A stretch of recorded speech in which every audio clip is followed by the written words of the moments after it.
There are many species in the Star Wars universe, some more memorable than others, so you'd be forgiven if the word Ugnaught doesn't exactly ring a bell. Though, with the recent prominence of Kuiil in The Mandalorian, more of you might recognize the name than would have been the case previously. Kuiil is perhaps the most prominent Ugnaught character in mainstream Star Wars media and honestly of all time. But his species existed in the universe since the release of The Empire Strikes Back, and the expanded universe long ago gave us their story.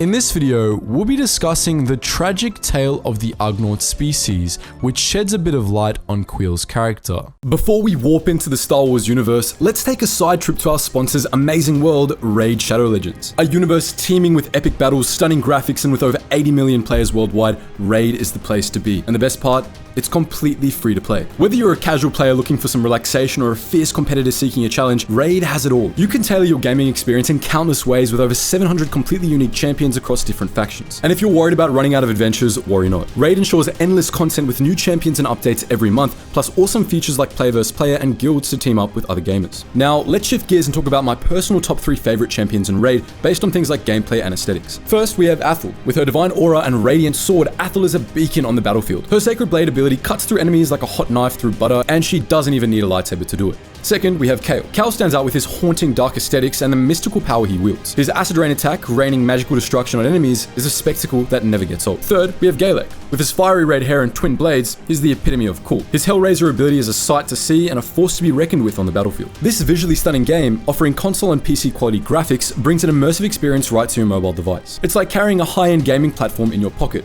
And wait till you see some of the bosses. You'll need all the skill you can muster to defeat them. There's more. Raid Shadow Legends has an exclusive limited series called Raid Call of the Arbiter. Log in for 7 consecutive days between now and July 24th and you'll score a powerful legendary champion, Artak. This Orc Warlord is an unstoppable force that can lead you to victory in the game. Join the Raid community today, create alliances, share strategies, and embark on an incredible journey. Make sure to lock in insane bonuses by signing up using the link in the description or scanning the QR code on screen. We're talking an epic champion Drake and many other useful in-game items. Once you're in and crushing your enemies, come find me under the name Geetsly, and if you're fast enough, you can join my clan. So just hit the link in the description and I'll see you on the battlefield. Kuiil is a bit of an eccentric character, most well known for his frequent declaration of "I have spoken." Kuiil's other memorable traits include an aptitude for mechanical work and, more notably, an unwillingness to enter a state of servitude, which he credits to having worked for the Empire to free himself and his tribe from what amounted to slavery. All of this, as a matter of fact, ties into the legend's history of the Ugnaught people. With that history in context, Kuiil comes off less as eccentric and more of a product of his environment.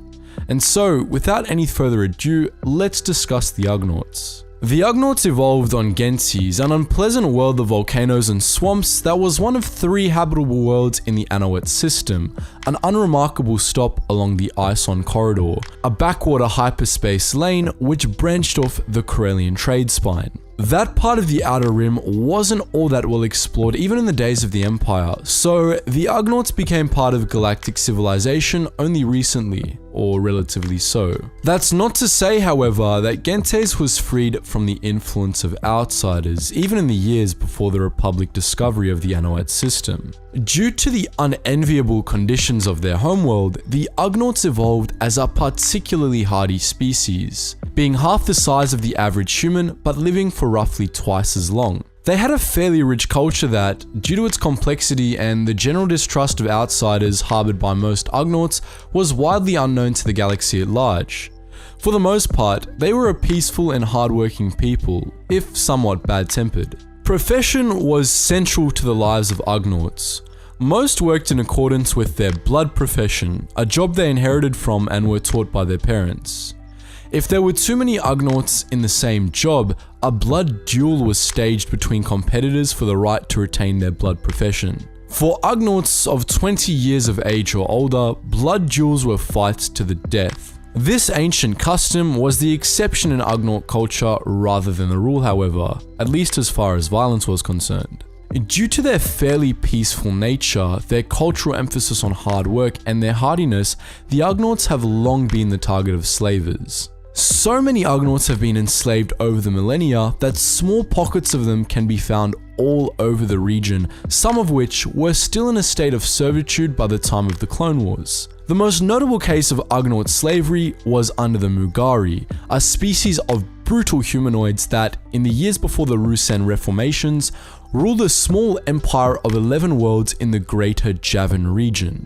Gentes was one of these worlds, and so the Mugari used the Ugnaughts as slaves. The greater Javan region began to be widely explored by scouts from the wider galaxy during the New Sith Wars, which lasted from 2000 BBY to 1000 BBY. By the end of the war, the region was part of space controlled by the new Sith Brotherhood of Darkness. Indeed, that war actually saw battles fought in the Ison Corridor. The Sith won the battle at Bespin, while a battle on nearby Hoth was how Lord Hoth got his name. The same Lord Hoth that led the Army of the Light in the 7th Battle of Ruusan, in which the Jedi were ultimately believed to have destroyed the Sith. Gentes itself became the unwilling site of a Sith Academy which specialized in training Sith warriors and marauders. After the destruction of the new Sith at Ruusan, the Republic began its Golden Age, during which it started to explore the greater Javan and its surrounding regions. The Anawat system and its planetary neighbors were forcibly annexed alongside other Mugari worlds by the Republic shortly after the Ruusan, and the Ugnaughts were liberated. Left to their own devices, the Ugnaughts at first prospered under the Republic. They built up Gentes and its moon Belsus into minor industrial centers, while nearby Anawat became a more notable industrial center, and the third inhabitable planet in the system, Dea, was colonized as well. The Ugnaughts' time of peace, however, came to an end during the Clone Wars. In 20 BBY, the Anawat system was conquered as part of a protracted separatist campaign to drive the Republic from the Corellian trade spine. Gentes and Belsus were conquered by General Grievous himself, whose assault devastated the Ugnaughts. The whole population was rounded up on Grievous's orders and put to work in Geonosian droid factories. He also had a large percentage of Belsus's population outright murdered via orbital bombardment to make a point to a group of captured Jedi younglings. Belsus was where a small team of Jedi executed an ill-advised plan to assassinate Grievous, which didn't end well for any of them. But though the Republic eventually retook the Anawat system, the Ugnaughts didn't really get the chance to recover. The Republic soon became the Empire, and the Empire used the Ugnaughts for slave labor as well, as they used the Wookiees. Belsus was never rebuilt, and Gentes was almost completely depopulated. By the end of the Galactic Civil War, the planet was inhabited by barely over 1 million Ugnaughts. The other worlds in the Anawat system fared similarly. Anawat itself had been irreparably polluted and all but abandoned, while the Dea colony was wiped out by the Empire when they staged a protest of the destruction of Alderaan. While there were 3 tribes of Ugnaughts that managed to escape this fate, theirs wasn't all that much better. These were the Erden, Botrut, and Iskad tribes, who had been bought by Eklis's Fig more than 400 years earlier. After the purchase, Fig had brought the tribes together and gave them a proposition. If they helped him with a massive project of his, he would give them freedom and a home. This project was Floating Home, Fig's plan to build the Tabana gas mine in the atmosphere of the gas giant Bespin. Floating Home would later come to be known as Cloud City. Though Fig was true to his word and granted the Ugnaughts their freedom, the 3 tribes remained on Bespin. Some of them built their own floating surface called the Ugnaught Surface, a kilometer beneath Cloud City, and modeled it after the surface of Gentes. Many of the Ugnaughts lived there, but most of the others remained in Cloud City, where they worked as gas miners or helped maintain the massive floating platform. They were put to use mostly as mechanics and did a lot of the background work in Cloud City, especially down in the Tabana mines, for which the city itself was originally intended to serve as a front for. But all of this ended in 3 ABY. As we all know, that was the year the crew of the Millennium Falcon sought refuge in Cloud City and were betrayed by Lando Calrissian to the Empire. In the aftermath of that affair, Lando ordered an evacuation of Cloud City, which was followed by an Imperial occupation. Not many Ugnaughts were able to evacuate before the Empire came, leaving them trapped in Cloud City, which came under the administration of Captain Hugo Threes. Threes essentially turned the place into a giant slave camp and intended to put the Ugnaughts of Cloud City through what the Ugnaughts of Gentes had endured. However, Threes knew nothing about Ugnaughts' surface, and from there, the Ugnaughts and their rebel allies began launching attacks against his garrison, leading eventually to the Imperial evacuation of Cloud City. The Empire was driven from Bespin entirely not long after, and the New Republic not only granted the Ugnaught tribes of the world freedom, but also ownership of Cloud City itself. At last, the Ugnaughts finally had a bit of peace. So that's the story of the Ugnaughts, the species of Quill, who you likely know from The Mandalorian.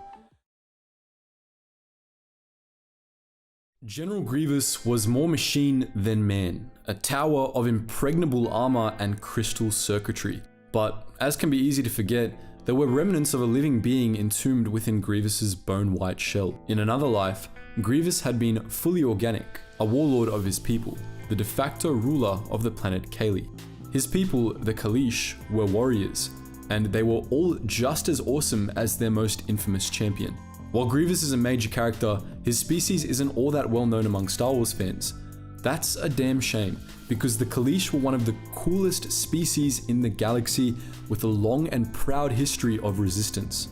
Time and time again, they rose up against those who sought to oppress them, fighting against all odds and teaching their would-be oppressors not to mess with the most badass species in the galaxy. In this video, we'll be telling their story. Kaleesh was located in a remote patch of space almost due north of Coruscant, part of the new territories of the Outer Rim.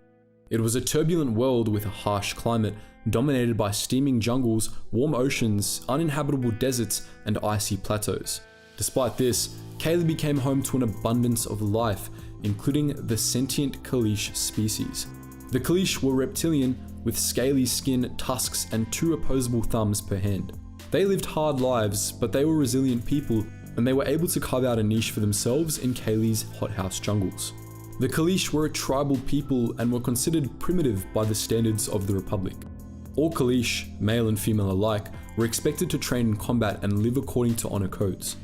Kaleesh were often called to fight by their elders, either against other tribes or against the fearsome predators that stalked the planet.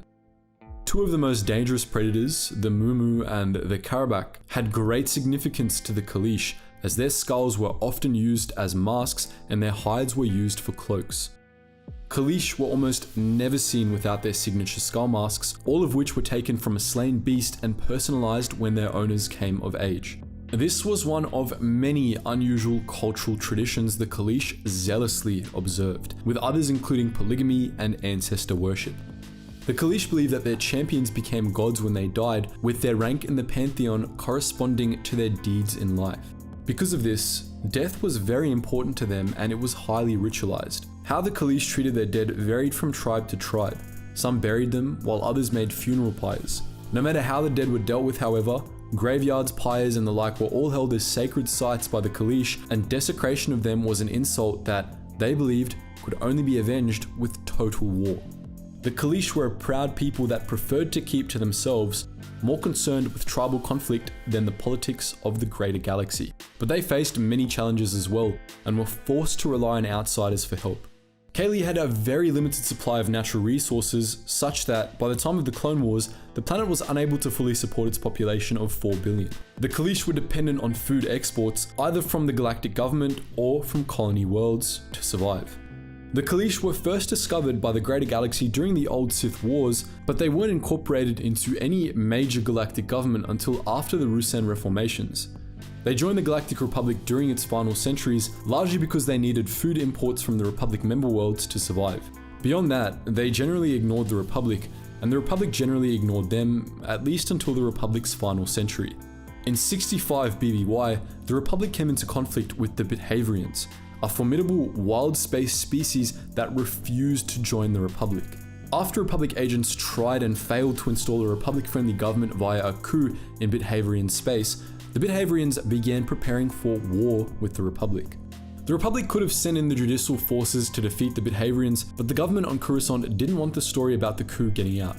Instead, they elected to send weapons and military advisors to the Kaleesh, who happened to live near Bithorian space, convincing them to go to war on their behalf. Tricked by the Republic into believing Kaylee was in danger, the leaders of various Kaleesh tribes in the planet's eastern hemisphere banded together and rallied the Colicoids, a united intertribal militia, to go to war against the Bithorians. Previously, smaller versions of the Colicoids had formed to protect Kaylee against the Lassian slavers, but in 65 BBY, the Colicoids left Kaylee for the first time to bring the fight to the Bithorians.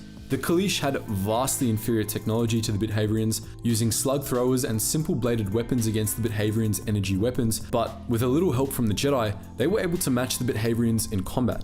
The war between the two peoples lasted for about 5 years, and in the end, the Kaleesh were victorious. They invaded the territory of a technologically superior neighbor, completely wiped out their military, and then went back home like nothing happened. Unfortunately for the Kaleesh, the Bithorians weren't their only expansionist neighbors. An insectoid species called the Yumri expanded into the Kaylee system just a few years later, colonizing some of Kaylee's neighboring planets. They eventually set up a colony on Kaylee itself, but colonial leadership soon deemed the planet worthless, devoid of any natural resources.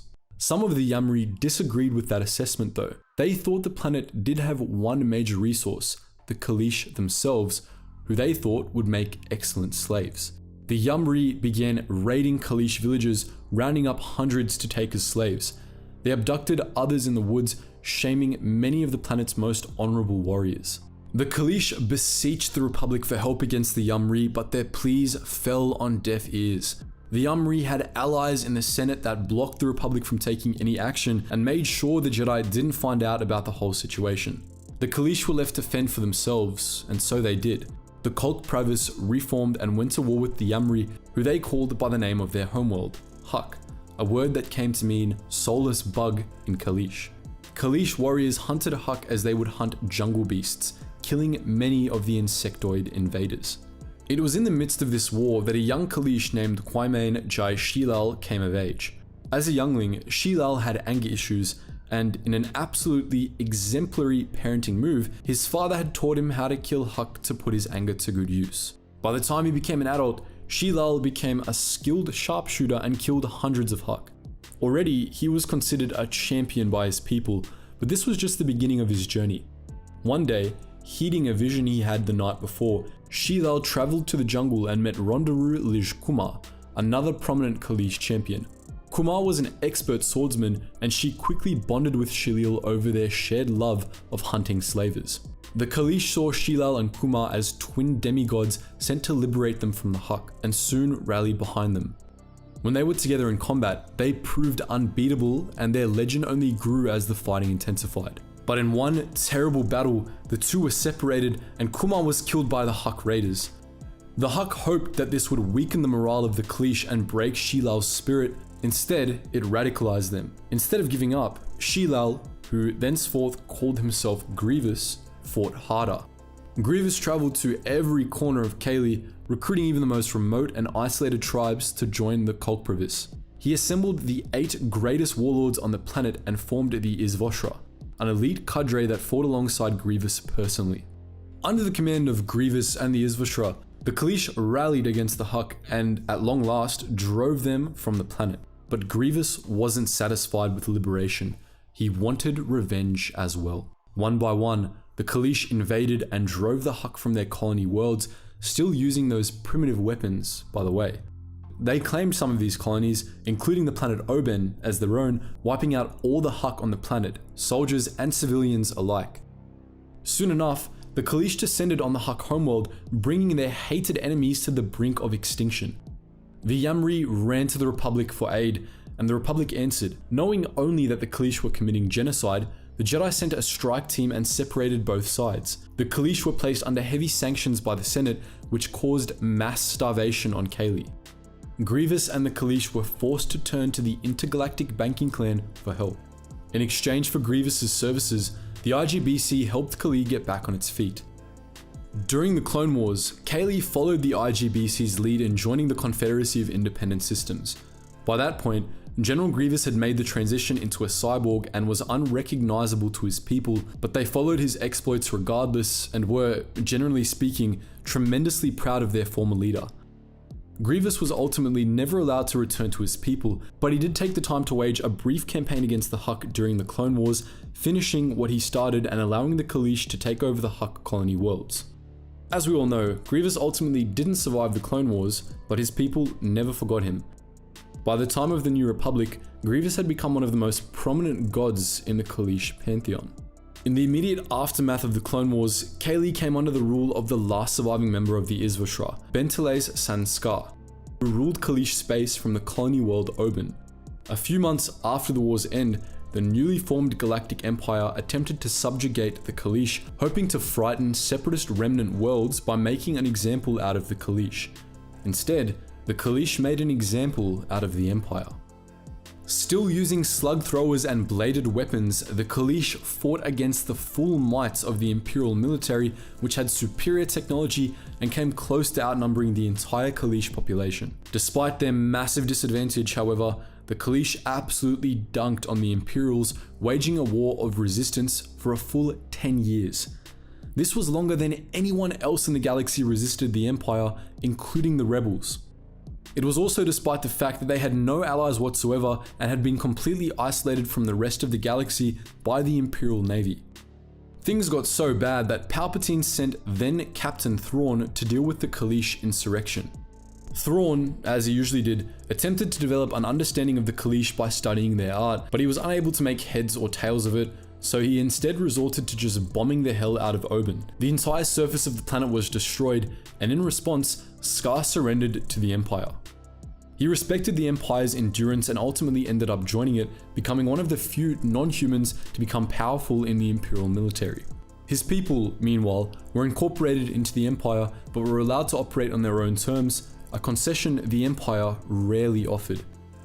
They remained in the Empire and later the Imperial remnant for millennia, but this was mostly nominal. They kept to themselves on the edge of Imperial space, and the Empire didn't dare bother them.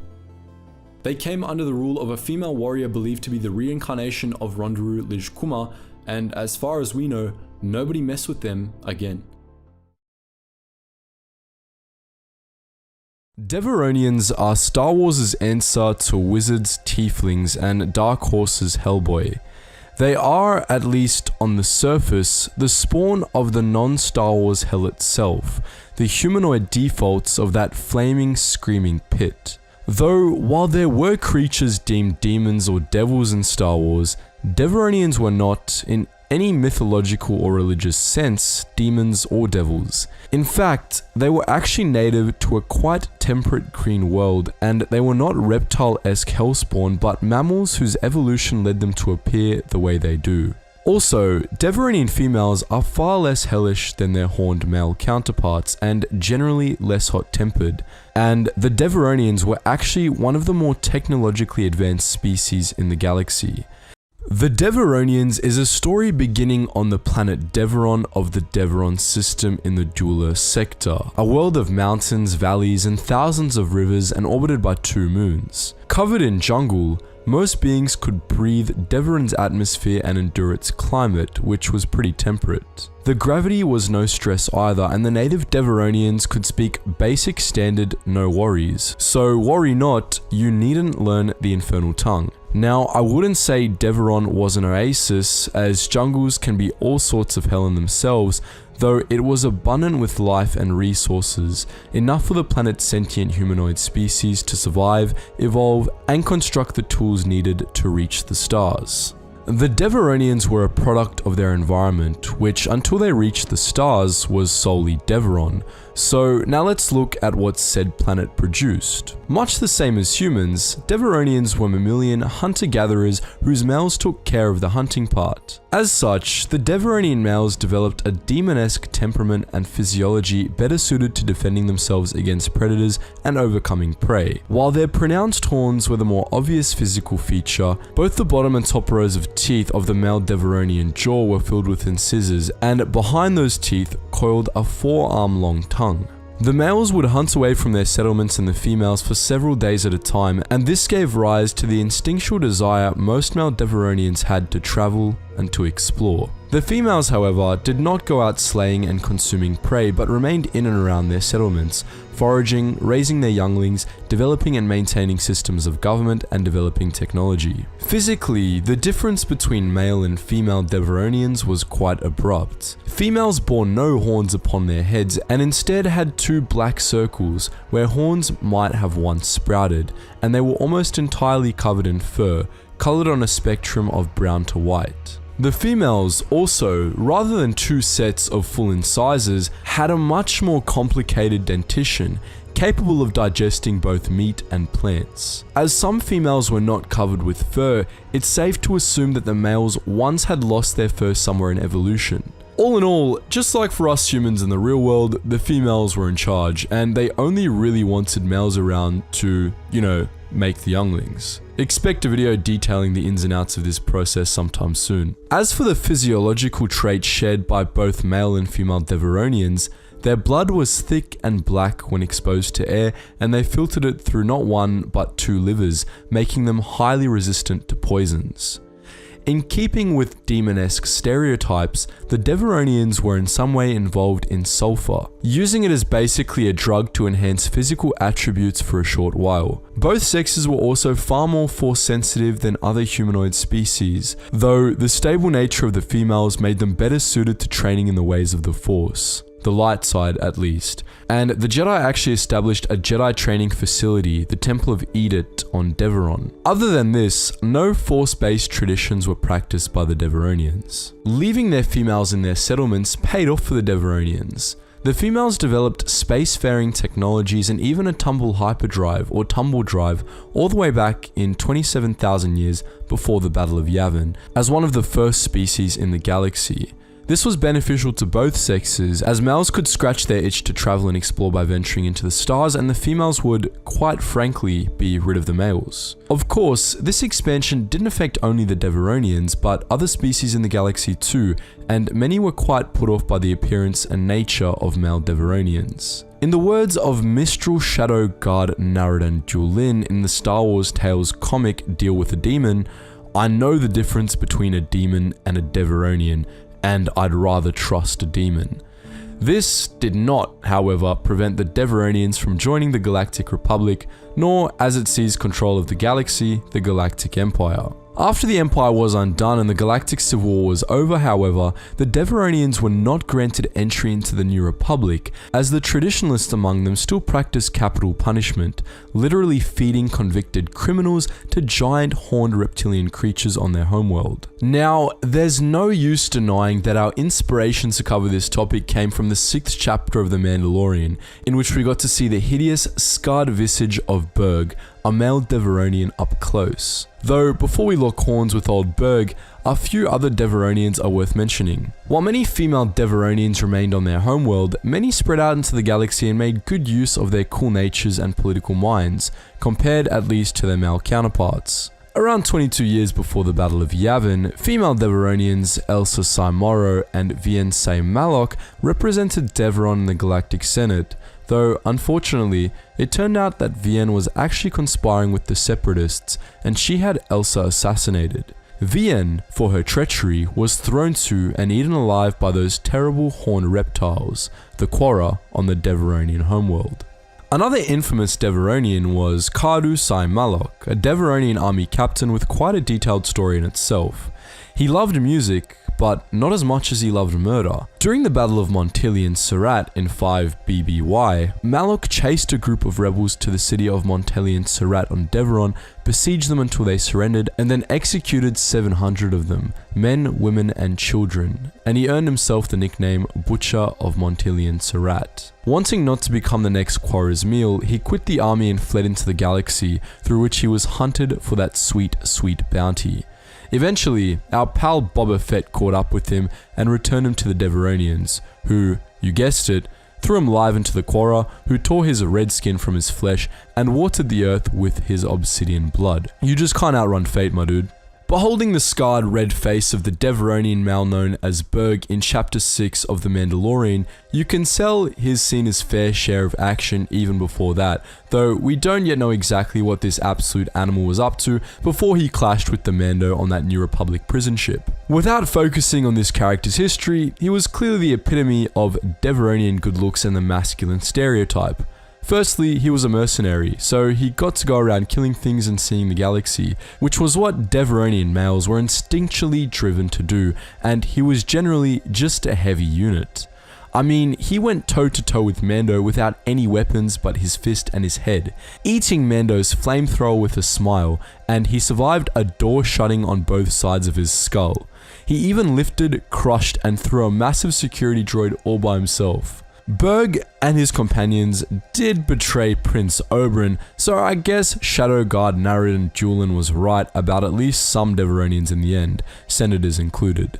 On Berg eating Mando's flamethrower actually, this was definitely a nod to the Devaronians' demon-like appearance, though it makes little sense as why, evolving on Deveron, would the Devaronians have gained a resistance like this? Maybe we'll find out more, and maybe we'll just pin it on the rule of cool. While the Devaronians were not demons or devils, they behaved like them, and they certainly exhibited some physical characteristics that would lead to some pretty quick assumptions.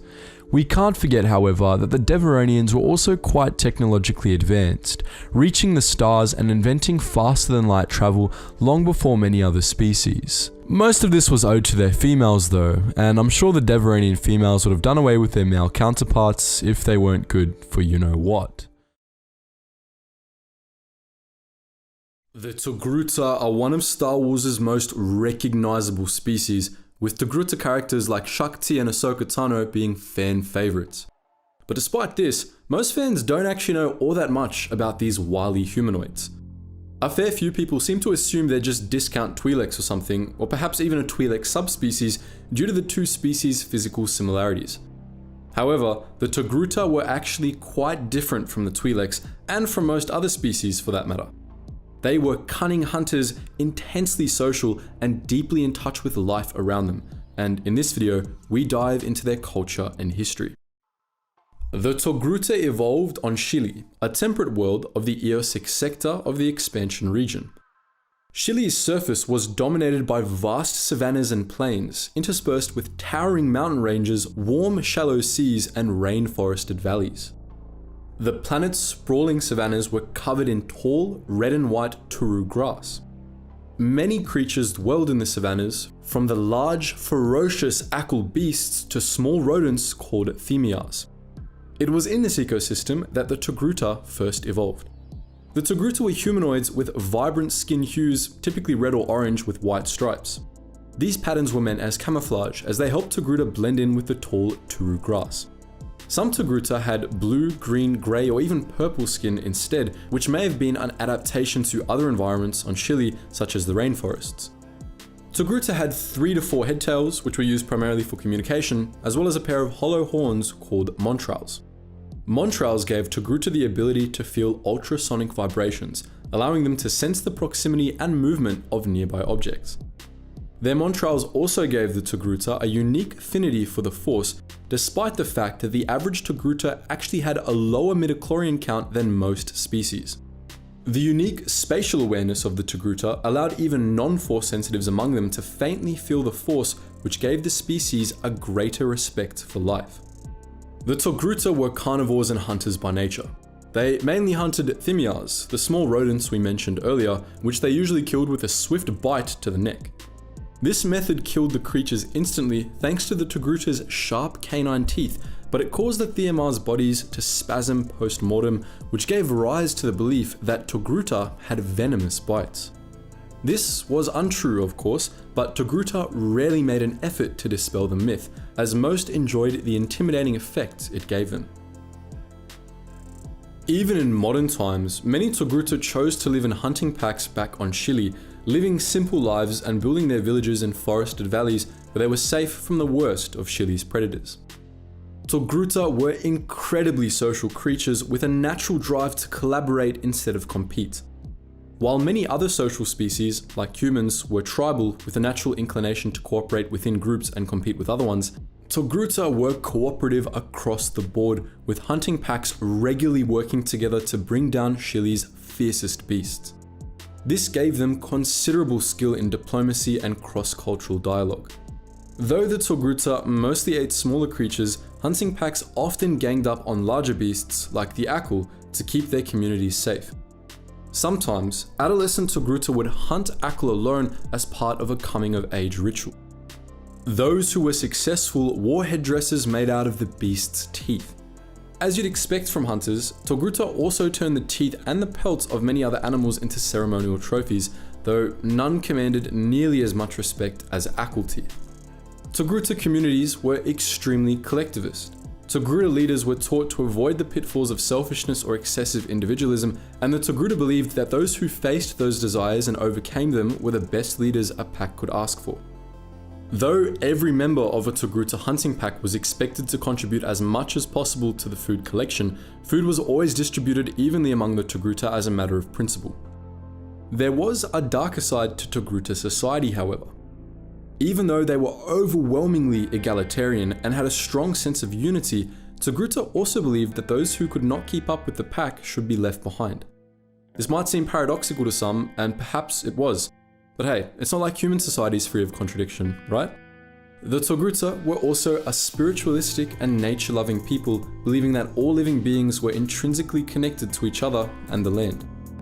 Even though they were carnivorous, they had an appreciation for all life.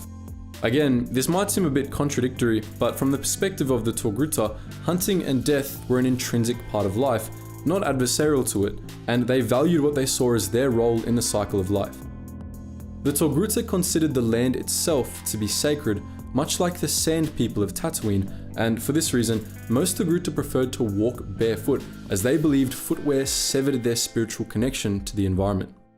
Even though many of them preferred primitive lifestyles, the Togruta were well integrated into Galactic society, with many serving in prominent positions within the Republic government. Though most of the planet was undeveloped, Shili had a fair few cities and starports which were largely inhabited by artisans, pacifists, and those few Togruta who just weren't into hunting. The largest city on Shili was Korvala, the planetary capital, a trading hub that specialized in medicine and healing.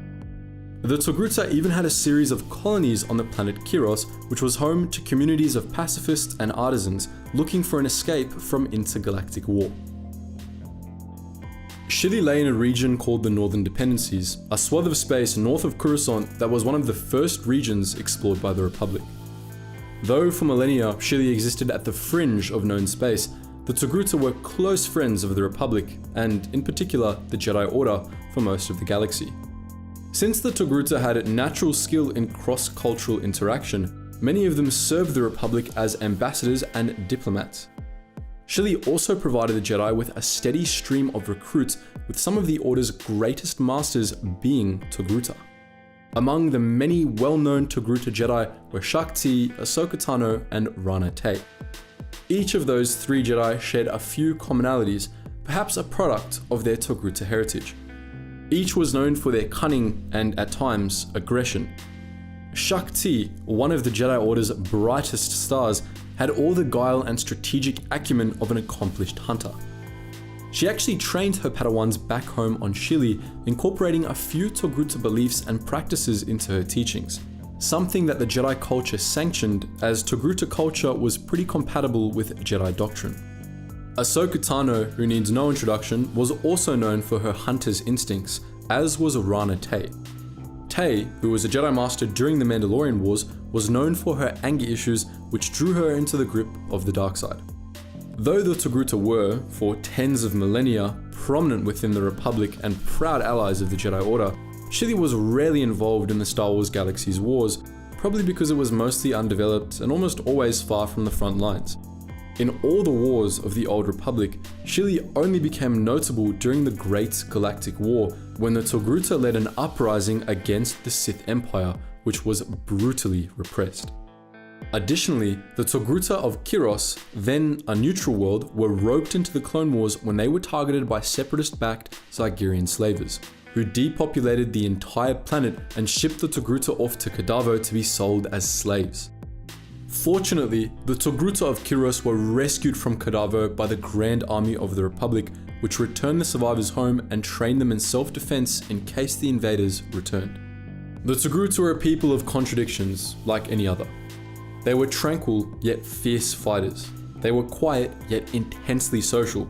They cared deeply for life, yet they were hunters, and most lived primitive lives despite being intrinsic parts of a galaxy-spanning republic. To the Togruta though, none of this was seen as paradoxical. As they saw it, they had a specific niche in the natural order of their world, and they happily forsook the comforts and complexities of more developed societies to retain it. From where we're standing, that seems to have been a good choice.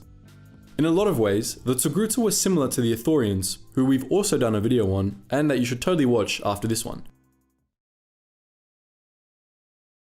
Rodians are one of the most recognizable species in the Star Wars universe, a reptilian humanoid race with a proclivity for bounty hunting. Fans tend to stereotype them as a species of hunters, and unlike with most stereotypes, this one is accurate. Indeed, to describe the Rodians as hunters is underselling them a bit. Hunting and killing was all the majority of the Rodian population did, either in the galaxy at large or in the endless clan wars of their homeworld. For Rodians, life was a violent and unpredictable affair, and in this video, we'll find out why. The Rodians came from, well, Rodia, a swamp world in the Savarine sector of the Outer Rim. Rodia was almost uniformly hot and humid, with nearly all of its terrain dominated by shallow seas, sprawling wetlands, and dense jungles. The planet teemed with life, sentient and otherwise. The ancient Rodians shared their homeworld with many fearsome predators, among them the monstrous reptilian guests, spiny svapper eels, arachnoid nuongals, the armored karstag, and the huge bioluminescent quasal maw. This unforgiving environment led the Rodians to evolve several distinctive attributes. They had multifaceted eyes that allowed them to see in the dark and in infrared, uncannily precise olfactory senses, and a pair of antennae that enabled them to feel subtle vibrations. All of these helped Rodians sense predators and track prey, giving them a distinct combat advantage over most other sentients. Their fingers were tipped with suckers meant to help them climb the trees of Rodia's forests, while their scaly skin was usually mottled green, which served as camouflage. With that said, a number of Rodians had rare mutations that manifested in a variety of skin pigmentations.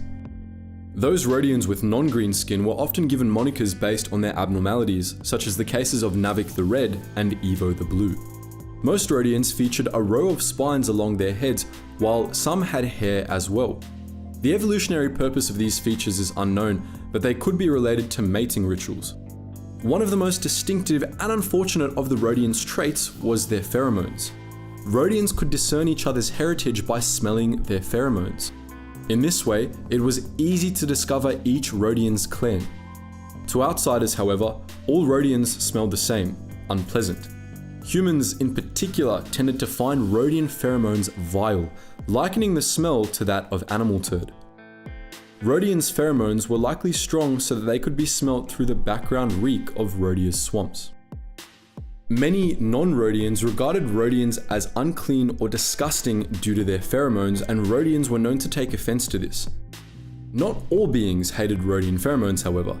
Wooher, the bartender of Chalman's Cantina in Mos Eisley, once grounded up the body of the deceased bounty hunter Greedo to extract his pheromones, which were used to make a kind of liquor that was a Hutt delicacy. During the early days of their civilizations, these adaptations helped the Rodians survive, enabling them to easily detect and escape the massive predators of their homeworld. Some of Rodia's most fearsome beasts were capable of devouring entire villages at once, making survival in the swamps a challenge. This hostile environment, however, drove the Rodians to form complex societies, starting with small villages and blossoming into larger clans. Before long, they went from hiding from their predators to hunting them, using their keen senses, ambush tactics, and courage and ferocity to bring down guests and the other great beasts of Rodia. Like the Nikto of Kintan, the Rodians long ago hunted many of their most feared predators to extinction, allowing them to clear the swamps and build their first cities. However, Long millennia of hunting left the Rodians with a bloodlust deeply ingrained in their collective psyche. They were all obsessed with death and violence, their culture based on various fatalistic teachings that all boiled down to kill or be killed. As a result, when their predators were all extinct, or nearly extinct, the Rodians' desire to hunt didn't abate.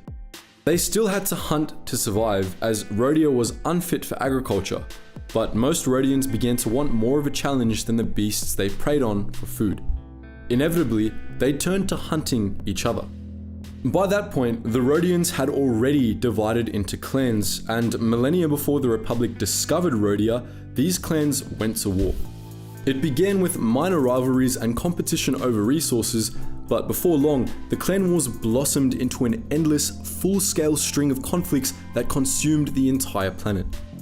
This endless war spurred plenty of technological progress on Rodia. In fact, most of the planet's cities began as clan strongholds, built under huge domes to protect them from the elements and armies of rival clans. With that said, the clan wars were horrifically violent, and many Rodian clans ended up enslaved or exterminated. The clan wars continued even into the era of the Empire, leaving Rodia in a constant state of turmoil. The wars could stop and start at any time, all depending on the unstable tempers of Rodian clan leaders. A sort of central government eventually emerged on the planet, however.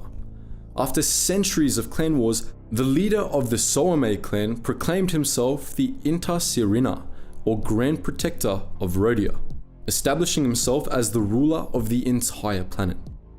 A number of clans accepted his authority, while many others rejected it. But despite this, the title of Grand Protector endured, passed down in an unbroken line from generation to generation. The Grand Protector ruled as a dictator, and the clan whose leader bore the title was always under threat from upstarts who wanted to rule the planet themselves.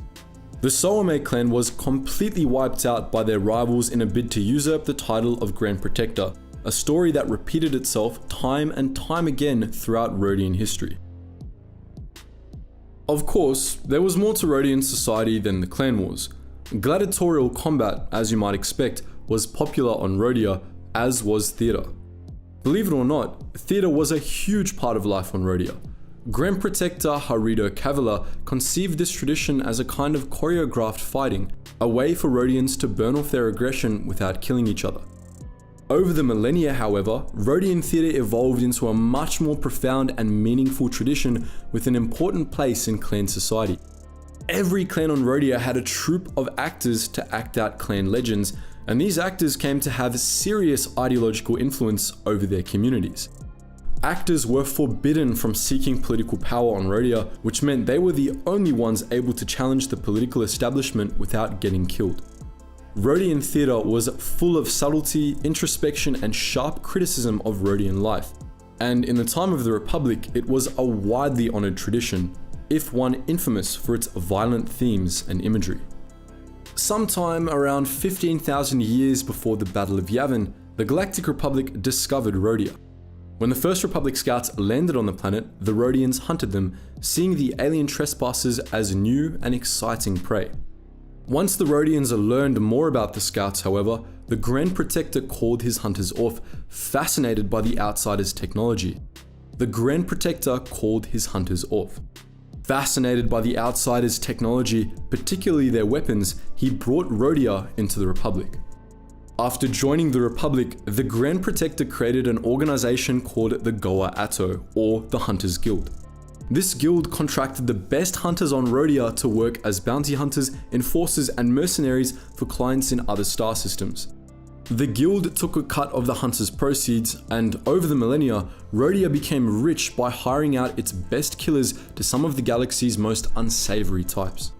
This is why so many Rodians in the outside galaxy worked as bounty hunters. Rodian hunters were some of the only ones allowed to leave Rodia. Even during the reign of the Empire, the Rodian Grand Protectors were incredibly strict about who they allowed to leave Rodia. Hunters working for the guild, actors in traveling troops, and politicians or diplomats were the only Rodians legally allowed to. However, as Rodia integrated into galactic society, this rule became difficult to enforce. Refugees from the clan wars regularly fled Rhodia aboard off-worlder ships, eventually establishing large diaspora populations all over the galaxy. All Rodians beyond Rhodia that weren't hunters, actors, or politicians were refugees or the descendants of refugees, and many of them lived in fear of the Hunters Guild, which sometimes tracked these illegal immigrants down.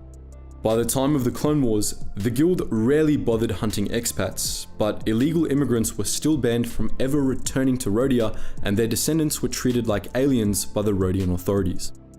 In over 10,000 years of Republic membership, Rhodia changed surprisingly little.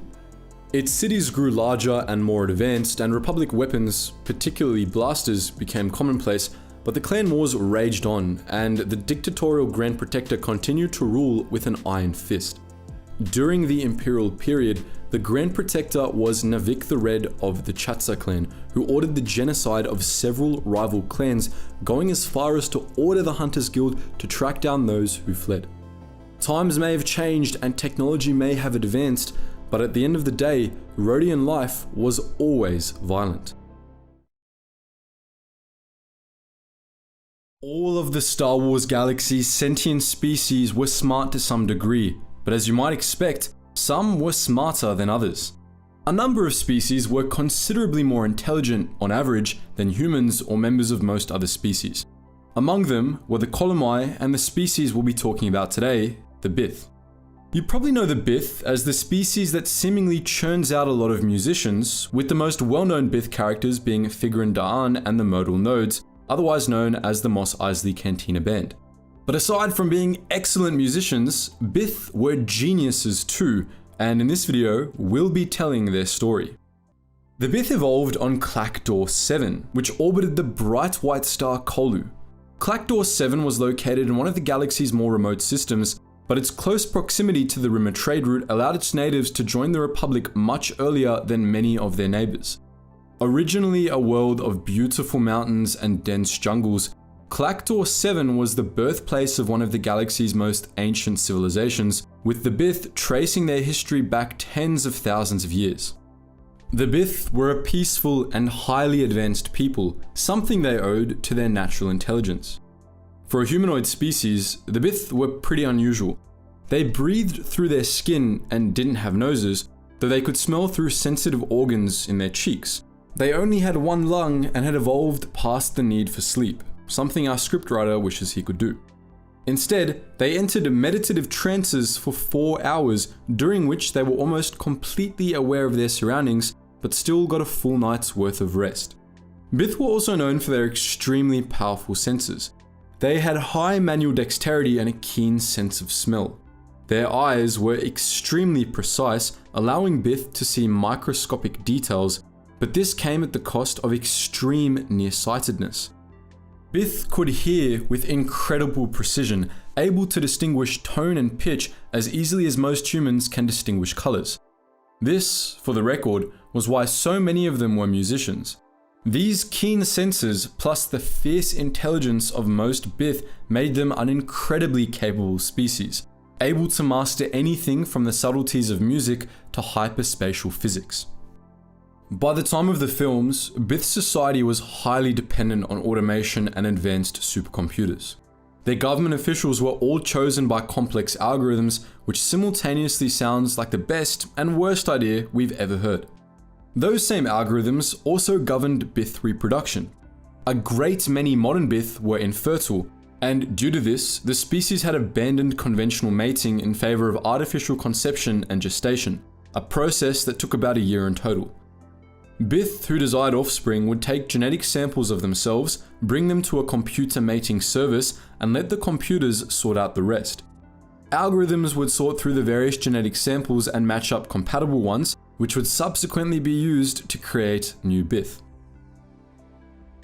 Due to their excellent hearing, many Bith became musicians, and the music of many Bith bands enjoyed galaxy-wide popularity.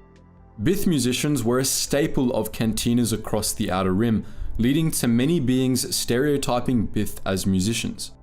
But the Bith excelled in many other careers too. Plenty of Bith were artists of a different sort, creating breathtaking paintings, sculptures, and poems. On Clackdoor 7, most Bith were either full-time artists or practiced some form of art as a hobby, making their cities among the most beautiful in the galaxy. Another popular career for Bith was bartending. On Clackdoor 7, bartenders acted almost like priests, providing emotional and spiritual advice to their customers as well as drinks. Naturally, due to their intelligence, Bith also excelled as scientists, engineers, and data analysts. Clackdoor 7 produced all sorts of high technology, including cybernetic implants, droids, and advanced starship upgrades. Many off-world Bith worked for companies that produced the same things, often as designers or engineers. Of course, the high intelligence of the Bith also meant that they were suited for less reputable careers. Many Bith became part of the criminal underworld, and while their relative lack of aggression made them poor crime bosses, they were well suited to jobs like spice refinement.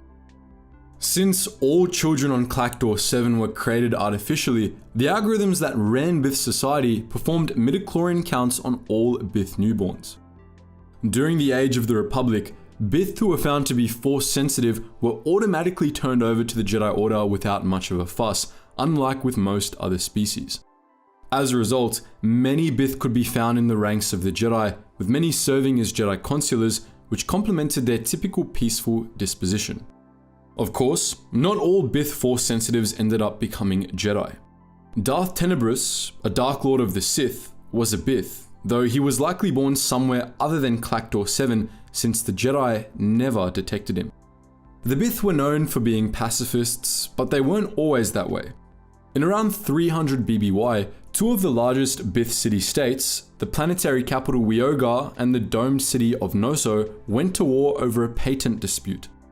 After the dispute, which was over patent rights to an advanced hyperdrive model, escalated in a normal fashion for about a year, Noso dropped chemical weapons on Wiogar, wiping out most of the city's population. In retaliation, the survivors in Wiogar obliterated Noso with biological weapons. In the process, the ecosystem of Clackdoor 7 was contaminated by pollutants released by the war and destroyed. The planet's jungles became toxic swamps dominated by vicious predators, and the Bith were forced to retreat to sealed dome cities.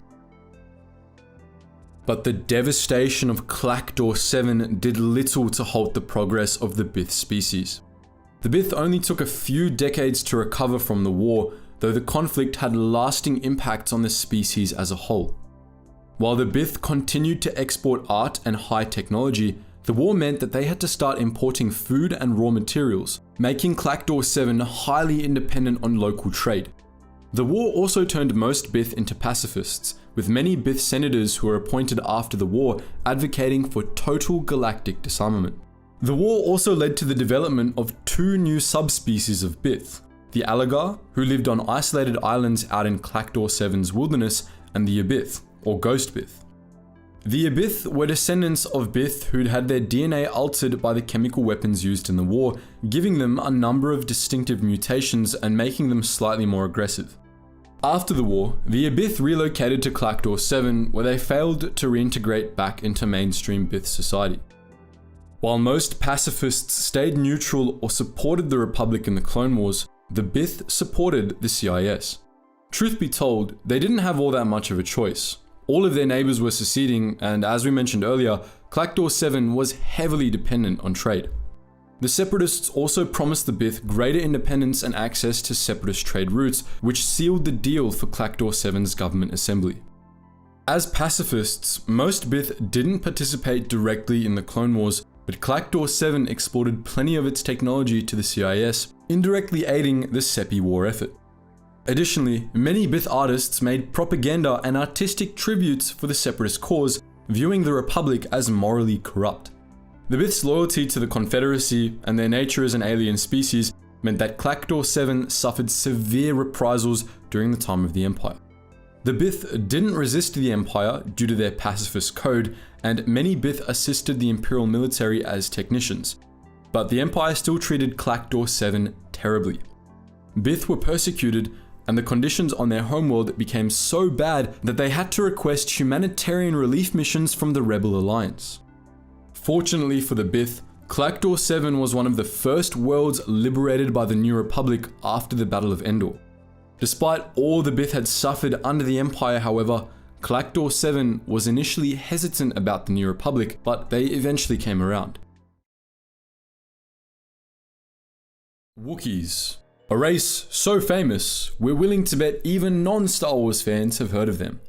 One of the most beloved characters in the franchise, Chewbacca, was the ambassador for the Wookiee race, which quickly became extremely popular among fans. Since their first appearance in Episode 4, more and more Wookiees have joined the cast of characters throughout the Star Wars media, to the delight of many. But what many may not realize is that these strong, loyal beings were far more than just trusty co-pilots or renegade bounty hunters. Wookiees had a darker, more violent side that many didn't get to see, or only got to see once. In this video, we're going to talk about the more sinister side of Wookiees, and what made them a true horror if you caught them on a bad day. Wookiees were a bipedal humanoid species native to the forest planet Kashyyyk.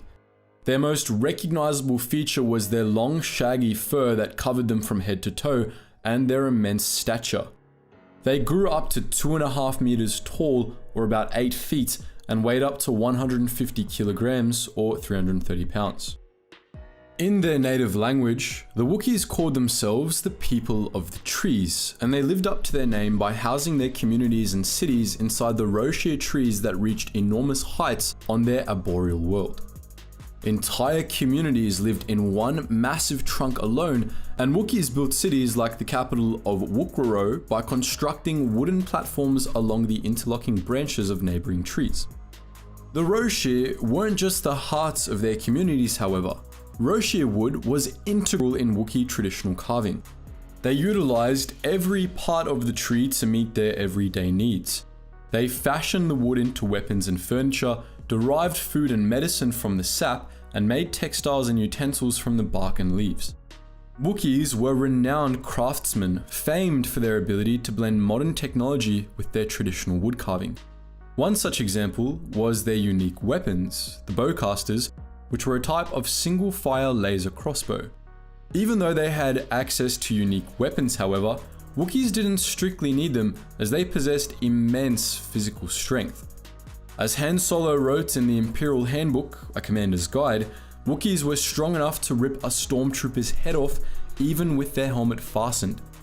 Despite this, they generally avoided fights. Even when engaging in a public argument, Wookiees postured with stomps and bellows rather than escalating things into a physical fight. Whoever made the most formidable impression was declared the victor. Unlike their Trandoshan neighbors, Wookiees weren't a warlike people. On the contrary, they were regarded as calm, gentle, and mild-mannered creatures. Wookiee society placed great emphasis on those traits that separated them from the beasts. They lived by a strict code of honor, and failing to uphold it bore serious consequences. As a society, Wookiees placed a great deal of value on maintaining their civility. They were intelligent and sophisticated beings, and virtues such as loyalty, friendship, honor, and bravery were the heart of their society, as they were considered what elevated them above the common beast. When peaceful, they were gentle, even tender. Acts such as grooming one another were common displays of affection. All these traits made Wookiees loyal and dependable friends. It did not, however, mean that they were always that good-natured. On the contrary, Wookiees had a darker side to them that was in stark contrast to their usual temperament. We've already established that Wookiees were calm, gentle people, and this was true for the most part. That changed, however, the moment they were provoked. A Wookiee that was provoked, whether the offense was serious or not, often erupted into a fiery fury that could range anywhere from a temper tantrum to a berserker rage. The danger lay in that they had particularly short fuses and were very easy to set off by even the slightest of things. Even among themselves, public arguments sometimes escalated into physical violence despite the general rule of posturing. Sometimes, if the crowd of onlookers goaded the participants, the otherwise harmless display could escalate into a physical fight. This wasn't the only example of petty spitefulness resulting in violence, however. Wookiees were known to be extremely sore losers. Losing a bet or a game elicited many reactions, from upset bellowing to chest pounding to indiscriminate violence, which was by no means limited to ripping someone's arm off. It's not wise to upset a Wookiee, Han Solo quipped when C-3PO and R2-D2 were beating Chewbacca at Dejarik. Many considered it a smarter choice to simply let the Wookiee win rather than risk dismemberment. But even outside of losing, Wookiees were very short-tempered and quick to escalate to violence when offended and irritated. Another example of this in canon comes from the Book of Boba Fett. In Episode 4, Black Krrsantan attacked a Trandoshan who had been gambling with their friend in the Sanctuary Cantina.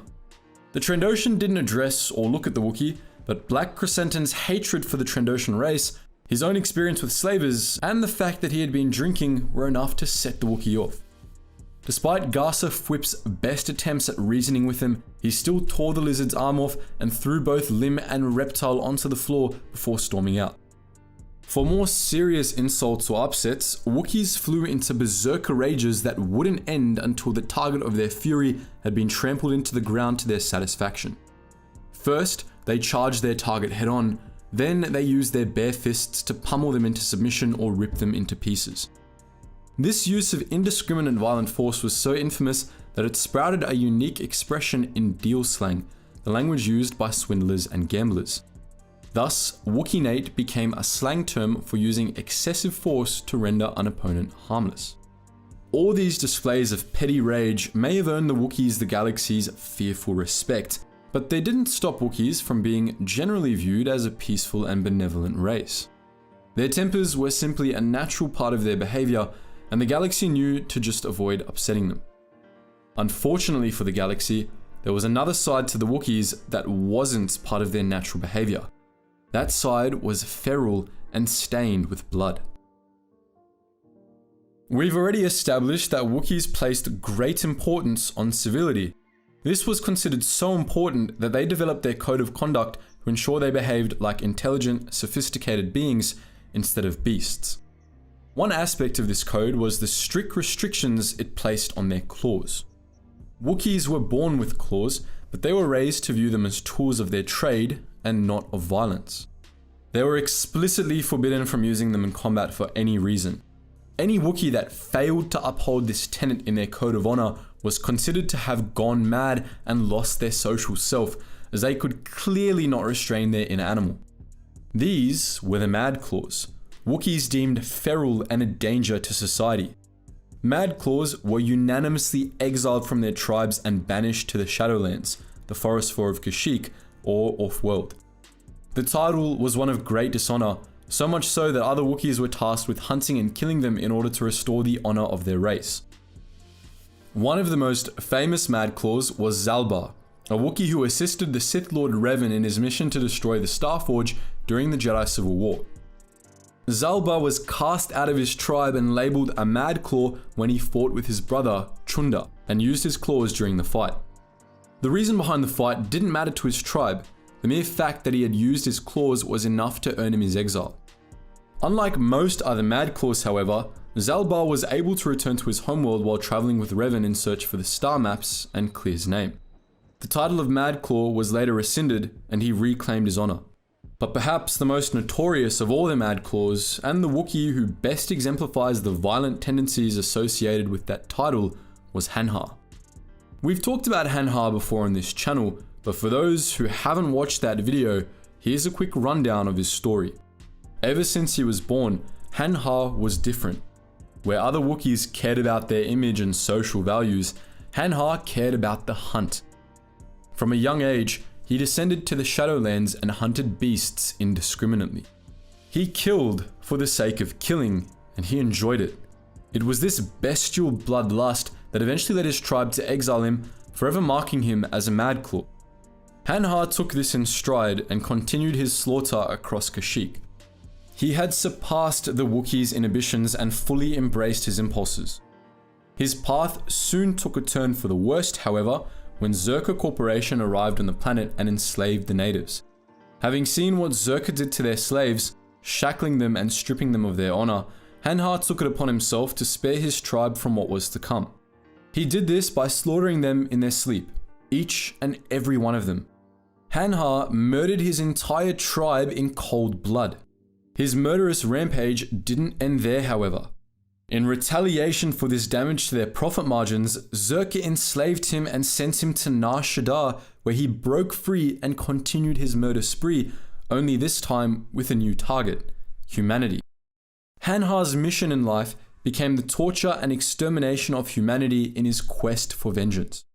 This was a Mad Claw at their worst: violent, murderous, and remorseless. This is what Wookiees could truly become if they abandoned their morals and restraints and embraced their feral side. This was the Wookiees' true sinister side, and one even they themselves feared, for good reason. Chances are, when we say Star Wars and sexy aliens, your mind immediately goes to the Twi'lek. As we've covered in a past video, Twi'leks were widely considered to be some of the most attractive humanoid species in the galaxy and were extremely popular choices for sex slaves. But they weren't the only humanoids whose sex appeal the galaxy appreciated. In today's video, we're going to talk about the Zeltrons, a humanoid species famous for their red skin, devilish good looks, and alluring personalities. This was the galaxy's horniest species. Zeltrons were a humanoid species native to the planet Zeltros in the Inner Rim. Although we say humanoid, they were actually near human. Only, they had differentiated from the baseline human genome enough that they were a different species rather than a subspecies, such as the Harpans. Appearance-wise, Zeltrons were considered to be exceptionally beautiful by humans, near humans, and even some non-human species. They stood about 1.8 meters or 6 feet tall and lived up to 80 years. Their defining features were their skin, which came in many different shades of pink and red, and their hair, which was usually bright red or blue. Whenever they experienced intense emotions like anger, their skin would flush an even deeper shade of red. Moreover, most Zeltrons were in excellent physical shape, which added to their physical appeal.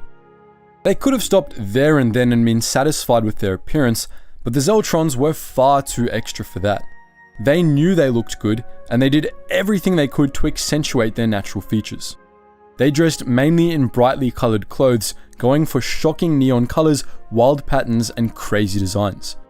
Their attire was also designed to reveal as much as possible, with deep cleavages, skin-tight fabrics, or straight-up bikinis to put as much on show as possible. Now, you might be thinking that Zeltrons were attention seekers, and you'd be absolutely right. The Zeltrons' colourful appearance and extra personalities weren't the only things that differentiated them from humans. They possessed two biological traits that led to their eccentric behavior. The first of these biological traits were the natural pheromones Zeltrons gave off when in proximity to other beings, regardless of their species. These pheromones, similar to the ones the Foline effused, had multiple effects on other beings. One was the enhancement of the Zeltrons' perceived attractiveness and sex appeal, making them more desirable the longer one was exposed to them. A related effect was that, when exposed to these pheromones, they appeared more likable and pleasant to be around, which, coupled with their enthusiastic personalities and vivacity, made them incredibly popular. It was said that, even when meeting a Zeltron for the first time, they felt like a familiar face, an effect that was likely due to the pheromones. Finally, a less studied effect of the pheromones was their calming influence. As an example, Losurka Damaris, who was a resistance fighter, was able to calm down an angry Gagoran just by petting it. The second Zeltron trait was their limited telepathic ability, which somewhat resembled force empathy.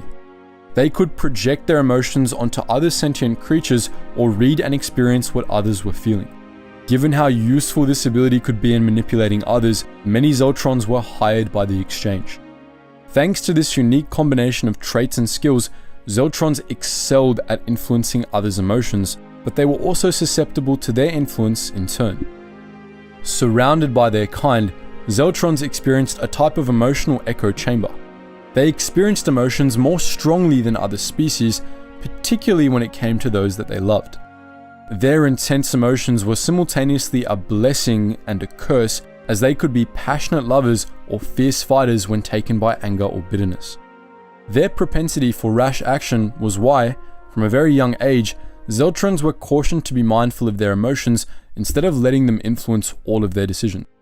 The Zeltrons' natural empathy and pheromones were such an intrinsic part of their biology They shaped the Zeltron societies into the most fun-loving, thrill-seeking in the galaxy. If we had to pick one word to describe Zeltron society, it would be hedonistic. Think of it this way: if you were getting constant emotional feedback from everyone around you, wouldn't you want that feedback to be pleasant? Zeltrons lived every day filled to the brim with their own and others' emotions. A natural consequence of this empathetic connection was that they emphasized positive feelings such as love, pleasure, and happiness so that the echo chamber was filled with good vibes. On the other hand, negative feelings were incredibly unwelcome. If they couldn't be corrected into a more positive feeling, the person would be shunned and pushed away from the collective so that they couldn't kill the vibe. Anything nice you could think of, they were obsessed with it. Their entire society only cared about having a good time. They were particularly obsessed with the ideas of love, romance, and sexuality. Romantic love was considered to be one of the most strongest, most positive emotions one could feel, so they sought it out wherever possible. They had a similar approach to sex, having as much of it as they could, with as many people as they could. The concept of monogamy seemed cute to them, but incredibly limiting. Why limit yourself to one romantic or sexual partner when the galaxy had so much to offer? Zeltrons didn't just limit themselves to carnal pleasure, however. Quite the opposite. Anything that could produce a rush of excitement was fair game. Gambling was a favorite pastime, and groups of young Zeltrons often went out on the town together, feeding off each other's enthusiasm. Zeltron society went to great lengths to devise newer, brighter, better ways to have fun, such as the Hologram Fun World, which was a massive space station amusement park. The park applied hologram technology to create unique attractions like simulations of pleasant vacation spots or exciting make-believe scenarios. Sometimes, however, their ingenuity took a dark turn. Zeltrons also invented the elixir of infatuation, a colorless, odorless, and flavorless concoction that caused its consumer to become instantly infatuated with the first person they saw. Gender, age, and species didn't matter, though any combination in line with the consumer's preferences made the infatuation even stronger. People under the influence of this elixir could be persuaded to do anything from petty crime to sexual acts. Yep, they actually invented a roofie drug. When these horny little buggers weren't living the thrill, they were commemorating it in their art. To celebrate life's many pleasures, the Zeltrons made art renowned for its aesthetics and beauty. Much of the subject material was raunchy, as you'd expect, which made it all the more appealing to the galaxy. Their relentless pursuit of hedonism earned the Zeltrons a reputation as lazy thrill seekers. This was also, in our opinion, what differentiated them from the Twi'leks when it came to bed partners. Where Zeltrons thrived on pleasure and sought partners out voluntarily, Twi'leks were often forced into sex work. Overall, their attractiveness and eagerness made the Zeltrons highly sought after sex partners, and their enthusiasm made them excellent entertainers. Their homeworld, Zeltros, was widely considered the party planet of the galaxy. It was steeped in luxury, attractions, parties, and a constant celebratory atmosphere. Off-worlders were swept away by the excitement and the Zeltrons' pheromones, often to the point where they never wanted to leave. And if anyone was ever dissatisfied, those around them did their best to ensure they enjoyed the amenities to their fullest. In fact, the atmosphere on Zeltros was so intoxicating that, on 3 separate occasions, when the planet was invaded, the invaders dug the vibe so much that they threw down their guns and joined the party. And there you have it. Whether the Zeltrons were gambling, hypnotizing invaders, or participating in orgies, they were always having a good time. Their lackadaisical approach to life and their enthusiasm made them some of the most magnetic people in the galaxy, and those who experienced the pleasures their lifestyle offered were smitten for life. The Gungans are a bit of an infamous species among Star Wars fans. They're mostly remembered as the species of Jar Jar Binks, a character that is, unsurprisingly, not remembered fondly at all. Jar Jar's portrayal as a comic relief buffoon casts a shadow over the Gungans as a species. However, it should not be forgotten that Jar Jar was the exception, not the rule. The Gungans were warriors with a layered history that's darker than one would expect. Naboo, you see, is a very unusual planet. It's called core was dominated by a type of high-energy plasma, which carved its way up through the planet on a constant basis, leaving behind massive tunnels through the inner regions of the planet, most of which were flooded by a massive underground ocean. This made Naboo's ocean system much different from those found on other planets. The waters of the planet came in deep layers, from the shallower seas that dominated much of the surface to unfathomably deep trenches that stretched all the way down into the core. Life evolved on Naboo in an unusual way as a result. Much of the world's underwater plant life consumed the plasma that welled up from the core to survive, and many sea-dwelling creatures consume these plants for the plasma. Furthermore, the massive and labyrinth nature of the planet's oceans led to the development of monstrous creatures of great size, including the fish-like OPC killer, the bioluminescent Colo clawfish, and the legendary Sando aqua monster. Life on the surface was much more tame by comparison, and it was among these surface dwellers that the Gungans evolved. As an amphibious species, the Gungans preferred to stick to Naboo's swamps, leaving its mountains and wide grassy plains mostly untouched. They became acquainted with the underwater world of their planet fairly easily in their species development, but didn't settle down there at first, instead choosing to reside in villages in the swamps. The Gungans' technology was a product of the environment in which they lived, which is why it, like Naboo, is so unique. Much of Gungan technology was actually organically grown. The frames of their ships, shields, and even cities were made of a type of coral, which was grown into the desired shape to create a rigid, lasting skeleton for the desired piece of technology. The Gungans also used Naboo's plasma pretty heavily,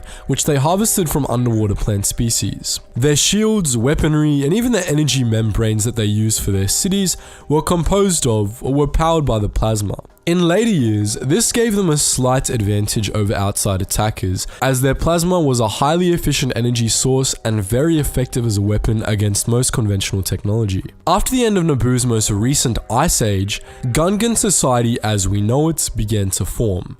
Their villages were constantly preyed upon by packs of bursars, dangerous alpha predators native to Naboo. The Gungans became warriors to fight off the bursars, and they eventually drove the creatures to extinction. In the process, they developed standard tactics and methods of warfare that they retained all the way up until the modern era. The Gungans were the only sentient species to evolve on Naboo, but they weren't always the only sentient species to lay claim to the world. Long before the Clone Wars, a race of ancient reptilian sentients, known in legends only as the Elders, colonized the planet. They went to war with the Gungan natives, forcing them to move underwater.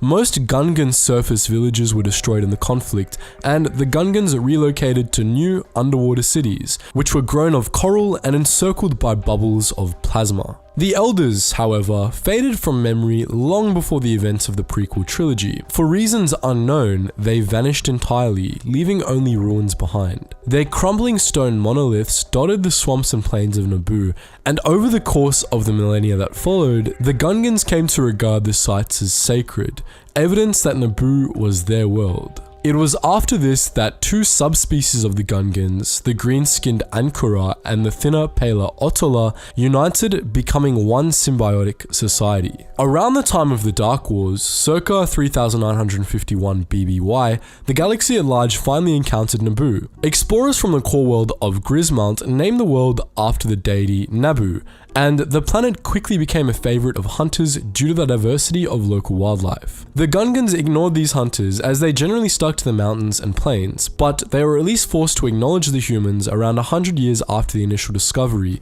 when the humans attempted to colonize Naboo. Amidst a bloody revolution on Grismount, a group of humans fled to Naboo and established permanent settlements. At Theed and other sites across the planet's grassy plains and mountains, they established themselves a peaceful society of artisans, hoping to find peace in isolation in the far reaches of the Mid-Rim. At first, they didn't clash with the Gungans all that much, but as the Naboo began to multiply and expand across the planet, conflicts began to inevitably break out. But even with the arrival of Naboo, war remained mostly an internal affair for the Gungans. It wasn't until 3000 BBY that they united as a species for the first time after years of bloody intercity wars. It was Boss Gallo that led this effort, which began as a campaign against a vicious warlord named Rogo. Gallo and his Gungan armies eventually succeeded in taking Spearhead, Rogo's base of operations, which the Gungans transformed into Otto Gunga, a city where Gungans of any tribe were welcome. Despite the conflicts and prejudices that separated humans and Gungans, the two civilizations that inhabited Naboo weren't completely isolated from each other. Indeed, both the Gungans and the Naboo depended on trade with each other for survival, though this trade usually went on quietly, on the fringes of both societies. Though the two societies contested the other's claim to Naboo, neither considered the other a significant threat, which is why it took a while for any true major conflicts to flare up. This changed when, after the end of the New Sith Wars in 1000 BBY, a massive civil war began amidst the Naboo. During this time of suffering, Naboo joined the Republic, and in 832 BBY, the conflict was ended by King Jafun, who united the Naboo under his rule. As he rebuilt Naboo's human civilization around Theed, the Gungans finally began to view humans as a threat, having been witnesses to the destruction their war had caused. Matters weren't improved by repeated cases of the Naboo mistreating the Gungans, including at least one in which the Gungans were lured into an arrangement that essentially rendered them slaves to a group of merchants. In 150 BBY, the disagreements between the Gungans and the Naboo finally erupted into open war. The conflict was devastating for both sides, so much so that the Gungans sought to cut ties with the Naboo, and the Naboo renounced violence altogether in regret. The war ended in a victory for the Naboo thanks to the interference of off-world mercenaries, which only served to inflame the Gungan distrust of outsiders. And despite their renunciation of war following the conflict, the Naboo continued to distrust the Gungans, especially when the Gungans began cutting them off from sources of plasma, which fueled the Naboo economy. In 100 BBY, the plasma led to more bloodshed when the heads of several houses of Naboo nobles secretly contracted a mercenary army to wipe the Gungans out. The genocidal campaign incurred heavy casualties for the Gungans, including the destruction of entire underwater cities.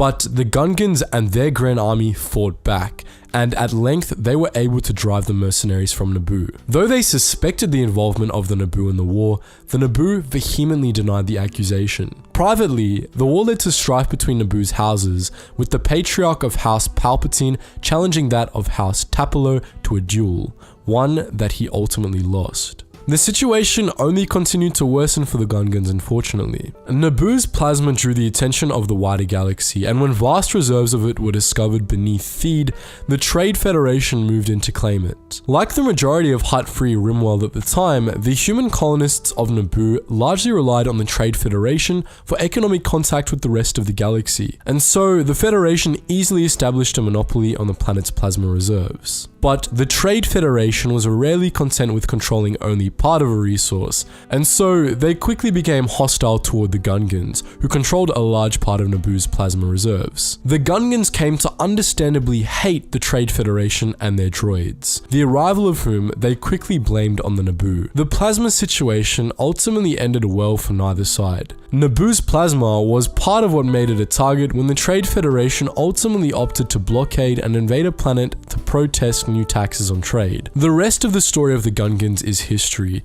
and fortunately for them, things only improved for them after the Battle of Naboo, at least until the Empire came around.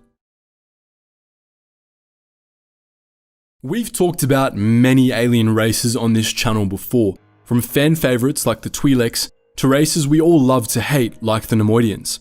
Throughout the history of the galaxy's conflicts, but especially during the Clone Wars, many alien races seemed to clash with the Republic. Some species, like the Neimoidians, made it seem inevitable due to their innate personalities. Others just had a lot of history behind their decision, and some, like the Aqualish, had both. In today's video, we'll be looking at these barbaric, amphibious arachnoids to see why they were so trigger happy and what made them become separatists before it was cool. The Aqualish were a species of sentient humanoid amphibians native to the planet of Ando. There were three distinct Aqualish races, the Aquala, the Ualak, and the Kuara. But they weren't genetically differentiated enough to count as an entirely different species. The Aquala were the most numerous of the three and made up 90% of all Aqualish. They were seen as the baseline breed and had 2 black eyes and finned hands. Due to their lack of actual fingers, they were unable to operate most machinery, and so they spent most of their lives in the swamps of their homeworld. The Quara had evolved clawed, 5-fingered hands, and also had 2 eyes. Finally, the Ualak were considered products of genetic mutation. This subrace had 4 eyes instead of 2, and hands that could either have 3 or 5 fingers. They were the least accepted of the 3 sub-races, and often left their homeworld to avoid discrimination by their close cousins. Regardless of their subrace, the common characteristic traits all Aqualish shared were their glossy black eyes, the large tusks that curved down their chins, and the fur that grew on various parts of their body. In case you think you're imagining it, yep, the Aqualish looked like spider people and actually had arachnid DNA in their genetic makeup. They were actually distant relatives of the Harch, another arachnid species found in the galaxy. Honestly, we're not quite sure how to feel about that.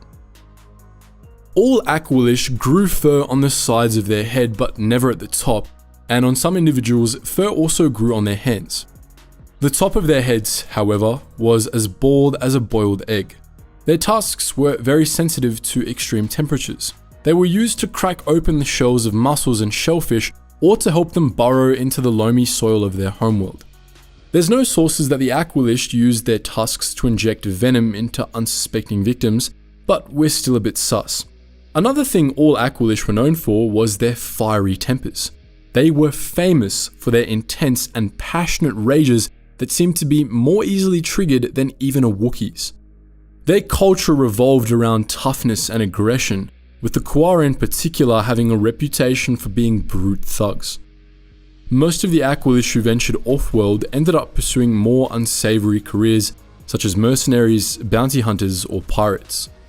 This intolerance wasn't just aimed at strangers, however. Each subrace pretty much hated the other two, convinced they were the superior version of their species. This, as you can imagine, played an important role in Aqualish history. The Aqualish liked their early history just how they liked their merrymaking. Violent. If you recall, we explained that the 3 subraces hated each other with a passion. What we didn't mention is that in the early days, they lived in different ecosystems on their home planet. The Aquala lived in the waters of Ando's oceans, the Quara lived in the planet's wetlands, and the Ualak inhabited the dark caves and rainforests. It wasn't just their superiority complexes that made them fight. Remember how we mentioned that Ualak were considered genetic mutations? The other 2 subraces were pretty heavily prejudiced against them, going so far as to blame them for a decline in fishing yields. That sort of hostile climate could only balance for so long before war broke out. And it did. Violently. 15,000 years before the Battle of Yavin, the Aqualish Civil War ignited the sparks of hatred. Spider-Person turned on Spider-Person, and it was an all-out fight to exterminate the other subraces. They were doing a pretty good job of it too, but their violent free-for-all ended in a surprising peace treaty that unified all 3 races. Did they realize they were more similar than dissimilar? Did they learn to put their differences aside and live in harmony? Nah, they just found someone they hated more than each other. In 15,000 BBY, the same year the Civil War broke out, an exploratory craft from either Corellia or Duro made planetfall on Ando. This was the Aqualish's first contact with off-worlders, and to say they didn't get along was an understatement. Once their off-world visitors were swimming with the fishes, the Aqualish, united in the face of a galaxy they realized was teeming with people they could pick a fight with, took to picking apart the spacecraft until they figured out hyperdrive travel. Armed with this new technology, the Aqualish took to the stars in search of new worlds they could bully. Their first target was a neighboring planet named Andando, which went from peacefully minding its own business to burning to the ground once the Aqualish were done with it. At this point, we're still in 15,000 BBY. During the Great Manifest period, envoys from the Republic made contact with the fishy folk on Ando. As anyone could guess, the Aqualish were absolutely not having this, and another war broke out, the aptly named Aqualish Republic War. Naturally, the barbaric denizens of Ando had no hope of beating the much more fortified Republic, who claimed victory in this brief conflict. Defeated, the Aqualish joined the Republic. This alliance did not last forever. Even as members of the Republic with representatives in the Senate, the Aqualish didn't rest on their laurels. Instead, they launched a campaign of space colonization that culminated in the formation of the Andoan Free Colonies, a union of 15 planets in the Lambda sector of the Mid-Rim that was established around 102 BBY. These planets all fell victim to the Aqualish's violent ways, which should be enough of a hint for anyone to realize that, once again, a war would break out. In 57 BBY, the Free Colonies rebelled against their Andoan Aqualish overlords and the Andoan Wars began. This conflict was brutal, quickly resulting in a loss for the rebelling colonies. Before the Aqualish could brutalize their rebelling subjects, however, the Galactic Republic intervened and enforced demilitarization in the sector to spare more lives. This, as you can imagine, was not well received by the Aqualish. Aqualish resentment for the Republic had been simmering for millennia, ever since the Republic defeated them in their first war, and after the Horror Spine incident, as the forced demilitarization event came to be known as, it became the final nail in the coffin. In 23 BBY, just before the Clone Wars broke out, Ando was the first planet to secede from the Republic alongside Mirth, a former Republic world in the Outer Rim. Po Nudo, Ando's representative in the Senate, announced the secession, which the Andoan Free Colonies contested bitterly under the leadership of their own senator, Gorathin Vaga.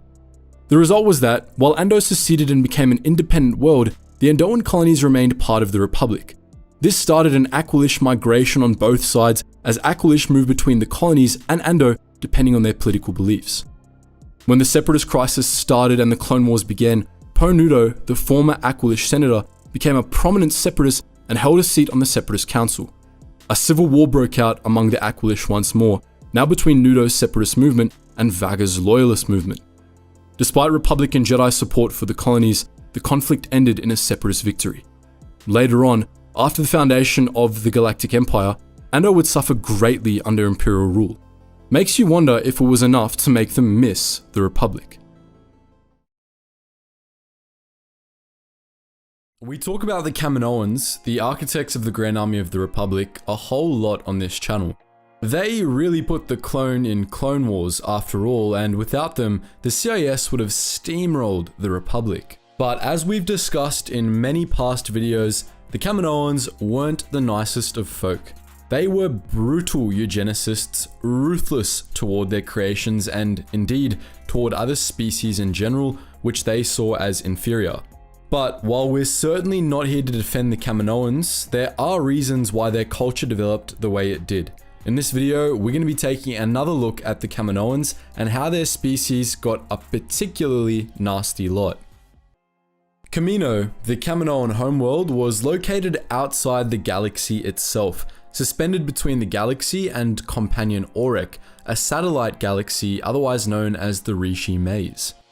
It was about as obscure as a planet could be, astrographically speaking.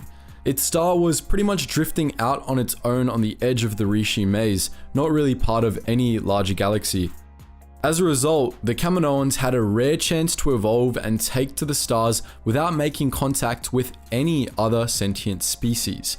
This was a blessing and a curse, however, as it also meant the Kaminoans were on their own when catastrophe struck. The planet the Kaminoans evolved on was a far cry from the Kamino we're familiar with. It had a number of different climates, ranging from shallow oceans to icy tundras to sprawling grass plains. The Kaminoans built their first cities in Kamino's lowlands, building first with stone and then with metal, constructing many great shrines and monuments over the years. Kaminoan civilization thrived as technology began to advance, and it seemed to the Kaminoans like their people had a bright future. Then came the Great Flood. Kaminoan civilization developed during a prolonged ice age, and in 19,000 BBY, that ice age came to an end. The climate of Kamino changed drastically, perhaps due to Kaminoan industrial activity, and as a result, all of the planet's glaciers and ice caps melted. The atmosphere became much more turbulent, so that torrential thunderstorms were the norm on Kamino. The oceans rose until the only land that was left were a few scattered islands, the remains of what used to be mighty mountain peaks.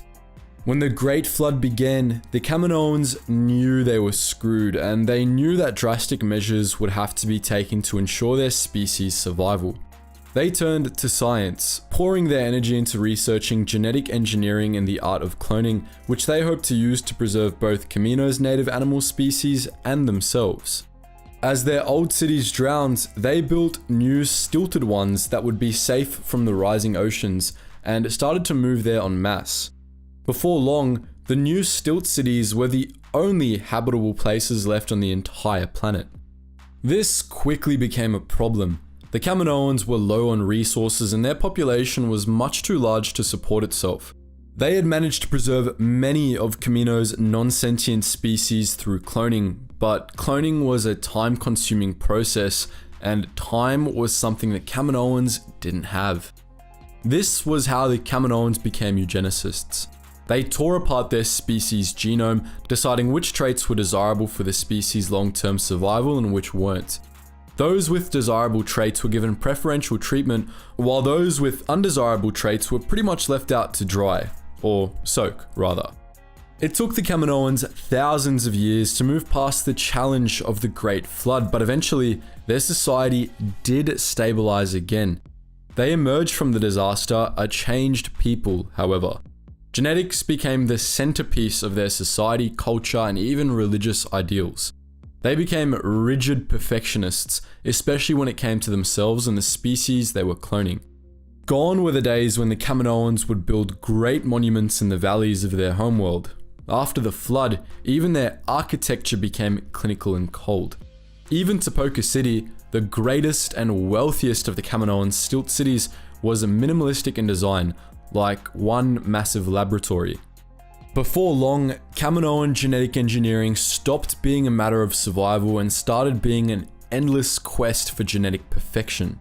They euthanized any members of their species with unusual genetic traits, such as green eyes, and started experimenting on themselves to create individuals with specific beneficial traits. One Kaminoan, Kina Ha, was genetically modified to be able to live for much longer than most members of her species. She ended up living for over 3,000 years. Genetic traits determined Kaminoans' social status, with eye color becoming the determiner for the emerging castes of Kaminoan society. Kaminoans with blue eyes became laborers, Kaminoans with yellow eyes handled skilled work, and Kaminoans with gray eyes served as administrators. Genetic perfection became an almost religious concept for the Kaminoans. They believed they represented the pinnacle of life, able to rise above even the calamitous Great Flood and still thrive, but they always sought to improve upon their species even further anyway. They feared and hated genetic imperfections within their own species, some more than others. The most extreme members of Kaminoan society, the Kaminoan ascetics, took this to an obsessive level, shunning other, less perfect Kaminoans, and routinely euthanizing clones they produced that weren't completely perfect according to their standards. Some curious aspects of the Kaminoans' original society endured, however. They had a ritual dance called the Nara, which involved public displays of emotion, something the Kaminoans otherwise frowned upon. Additionally, after the Kaminoan clone laboratories began to breed creatures capable of carrying them to the seafloor, many Kaminoans made pilgrimages to the ruins of the Derum city, the largest of Kamino's old cities. There, they would look around the ruins, contemplating existence and reflecting on their lives and the survival of their species. Cloning, naturally, was an essential part of the Kaminoans' new way of life.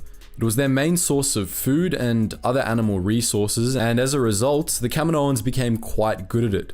Their cloning methods differed greatly from the clones that were developed simultaneously in the galaxy at large.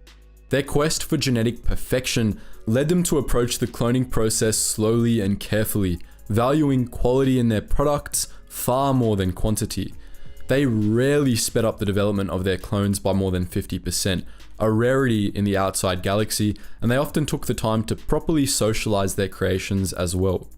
It's unknown when visitors from the greater galaxy made first contact with Kamino. It could have been as early as 15,000 BBY or as late as 4,000 BBY. What is known is contact between the Kaminoans and the rest of the universe was sparse right up until the start of the Clone Wars. This was mostly for two reasons. The first, of course, was that Kamino was remote and only a handful of beings in the Republic knew where it was. The second, however, was that the Kaminoans were tremendously xenophobic. They saw all other species as inferior, especially those that didn't constantly strive toward genetic perfection. Of course, in the interest of avoiding problems, they generally kept this perspective to themselves when dealing with outsiders, who only ever saw the icy, clinical facades the Kaminoans hid behind for most of their waking lives. Despite their disdain for other species, the Kaminoans eventually started making clones for off-worlders, albeit for hefty sums of money. Their products included everything from armies of cloned berserkers to slaves intended to be worked to death in the mines of Subterul. Generally, the Kaminoans cared little for the fates of their products. They were more interested in the process of creating a successful clone. The ethical implications of creating living beings to sell as slaves didn't really occur to them.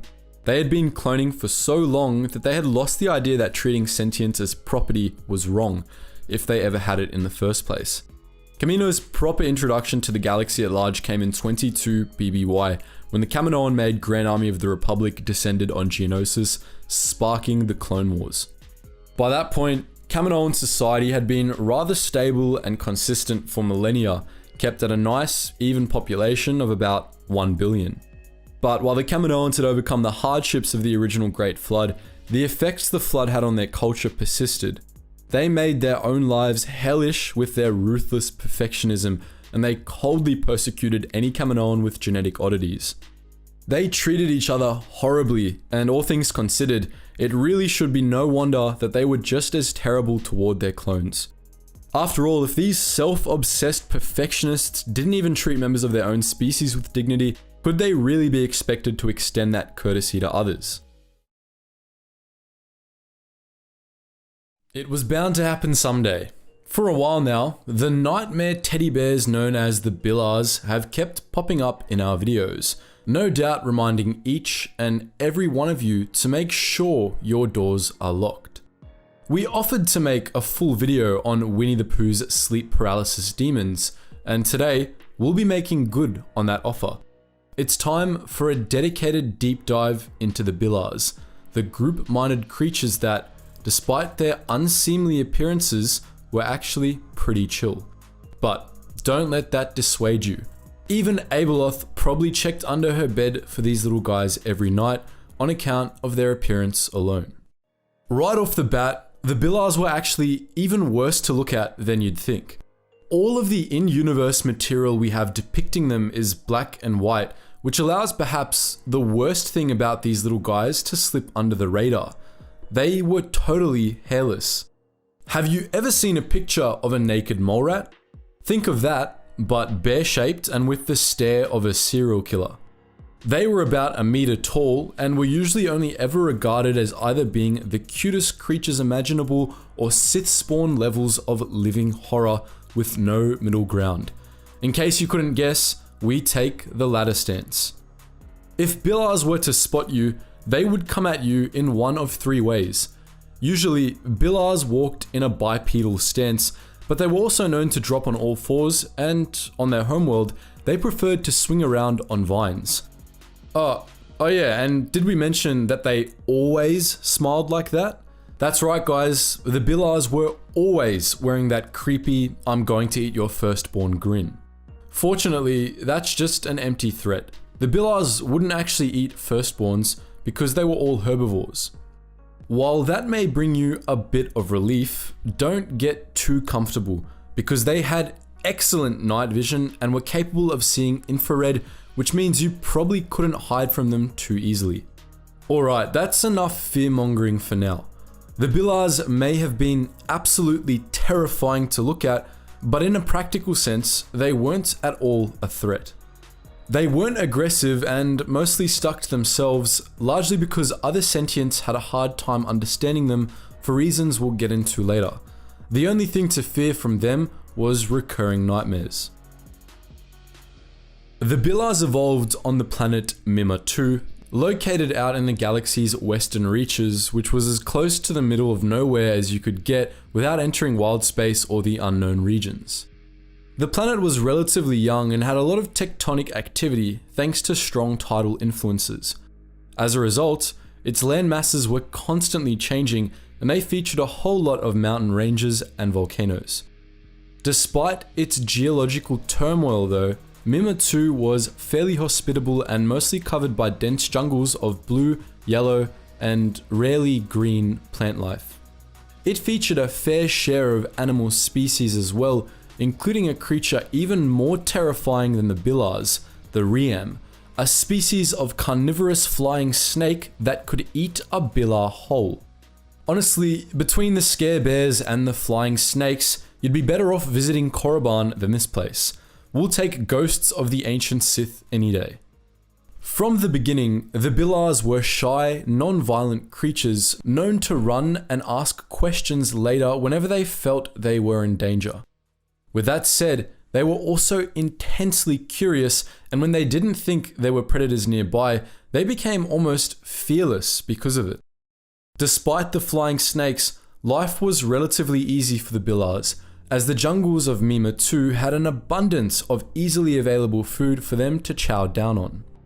This led the Bilars to become rather laid back as a species, focused less on survival and more on entertaining themselves. By far, the most unique attribute of the Bilars was what they called the clacker. You see, on their own, Bilars weren't all that smart. Individual Bilars had the intelligence of a common rodent. However, when Bilars grouped together, they formed a clacker, or a group mind, which increased the intelligence of all involved. A clacker of 2 Bilars had the collective intelligence of a domesticated animal, while clackers of 4 or more Bilars were outright sentient. Clackers of 7 or more Bilars had genius-level group intellects. How this happened was poorly understood, but it was believed to be linked to pheromones. It was believed that Bilars evolved this trait as a way of keeping themselves safe from predators. The dangerous nature of Mima 2 meant that the Bilars depended on the safety of numbers, causing them to become highly social. Over time, it's believed that this social nature led to the development of the clacker, but that wasn't known for sure. What is known is that clackers formed between Bilars shortly after they were born. Groups of Bilar females would essentially synchronize their reproductive cycles so they could all give birth at the same time, allowing their offspring to instantly form a new clacker with other Bilar young. Bilars essentially saw their clackers as individuals, with each member of the group having no identity whatsoever outside of it. When an individual Bilar died or was separated from a clacker, the rest of the group would not only lose intelligence, but fall into a deep depression. Some Bilar clackers that lost members would go catatonic, and a rare few pulled a Padme and died of sadness on the spot upon losing a member. Because of these close bonds, Bilars had difficulty understanding other sentients, and other sentients had difficulty understanding them.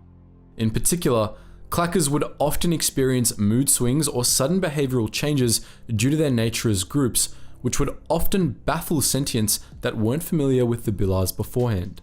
Not even scientists had a good grasp of how Bilar clackers work. Despite the unusual nature of their group consciousness and the lack of a need for technology, the Bilars did develop a civilization on their homeworld.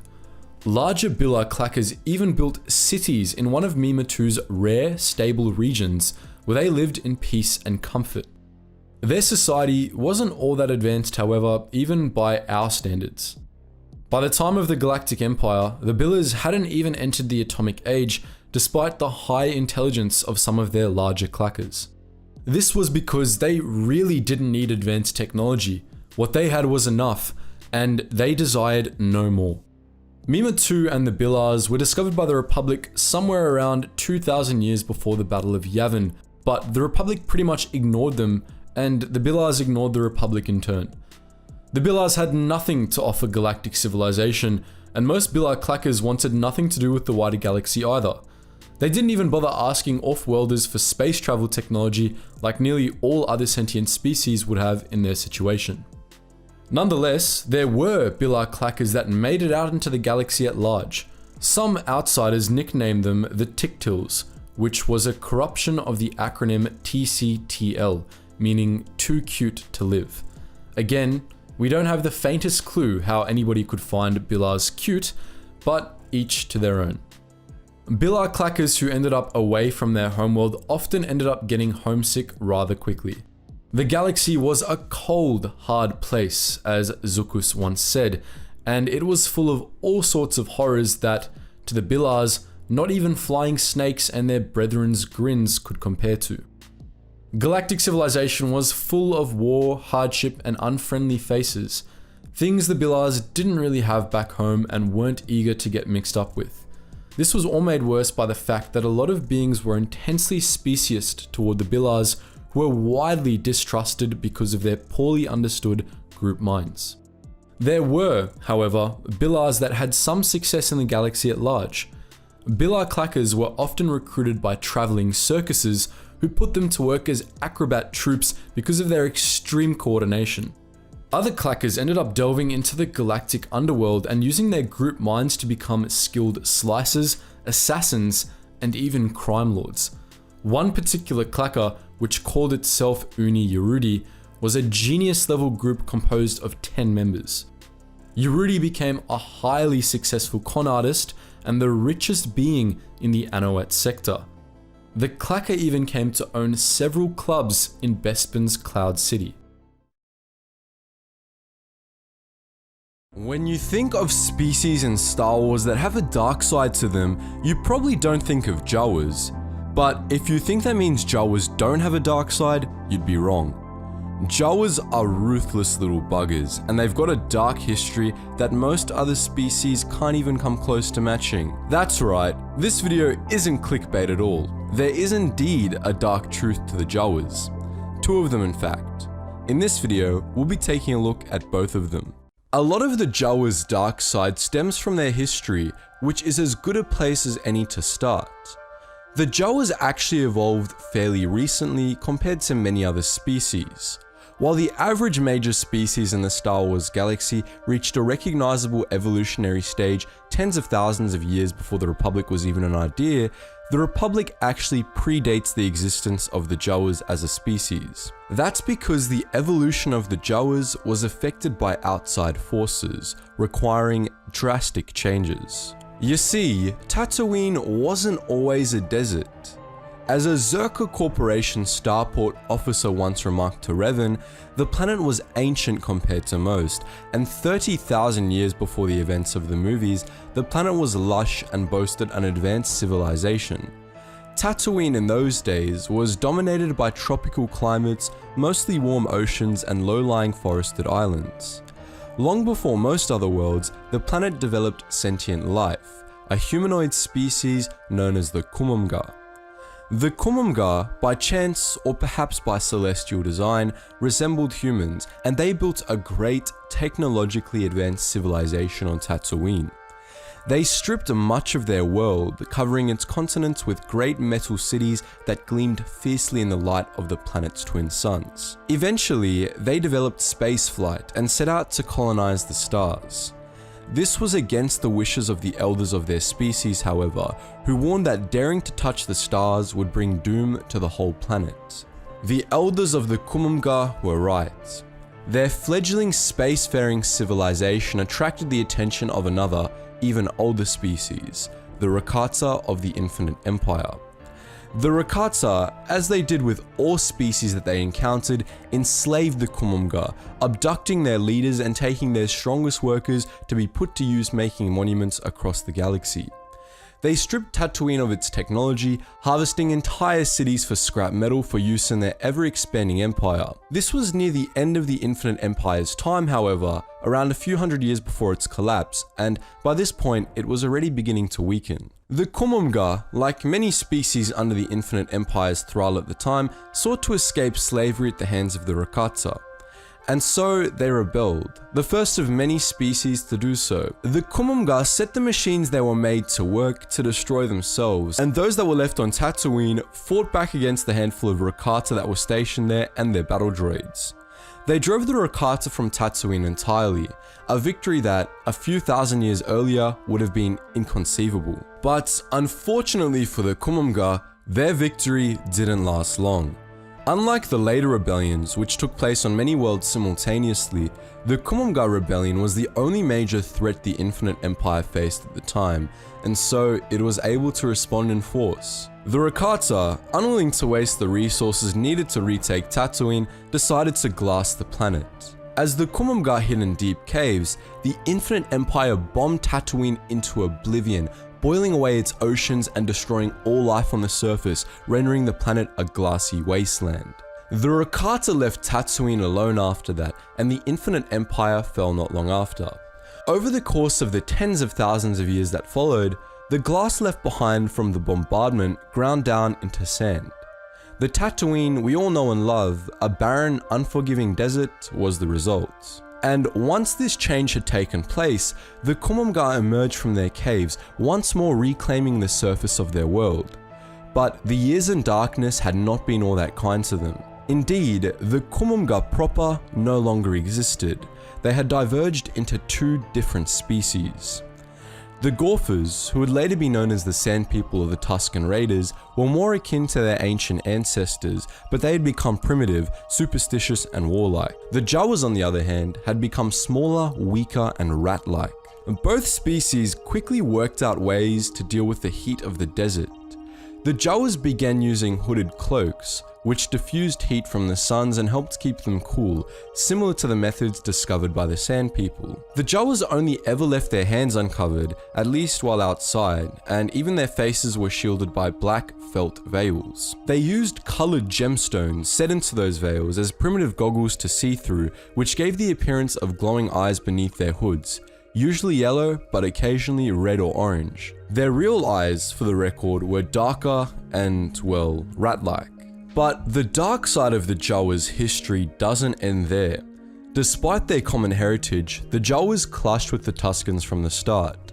Resources on Tatooine were now scarce, and neither species believed the planet could sustain both of them. The Jawas, however, were unable to really do anything about their Tusken enemies, the ones they called the Ghosts of the Sand. The Tuskens enslaved the Jawas whenever they could find them, and the first few thousand years after their re-emergence were rather miserable for the Jawas. Around 5000 BBY, change came to Tatooine once more. There was a great space battle above the planet, fought between unknown belligerents, and the clash rained hunks of metal down into the sands. In this, the Jawas saw their chance. They scavenged what fell from orbit and adapted the technology that survived to suit their needs, attempting to get an advantage over the Tuskens. They were only moderately successful until, for the first time in tens of thousands of years, outsiders set foot on Tatooine once more. In the time of the Old Republic, Tatooine was considered more or less cursed. Geological surveys often indicated the planet was rich in metals, but these surveys were often off, and what metal any miners found was always flawed. For some cause or another, the metal found on Tatooine was all corrupted. It corroded extremely quickly and was virtually useless as a result. Tatooine was settled, abandoned, and resettled many times over the course of the Sith Wars, with some colonists even settling on the exact same spots. Anchorhead, for example, was settled at least 3 times. Each time Tatooine received colonists, the Jawas saw a glimpse of hope. Each time, they reached out to the outsiders and traded with them, seeking to acquire their technology to use against the Tuskens.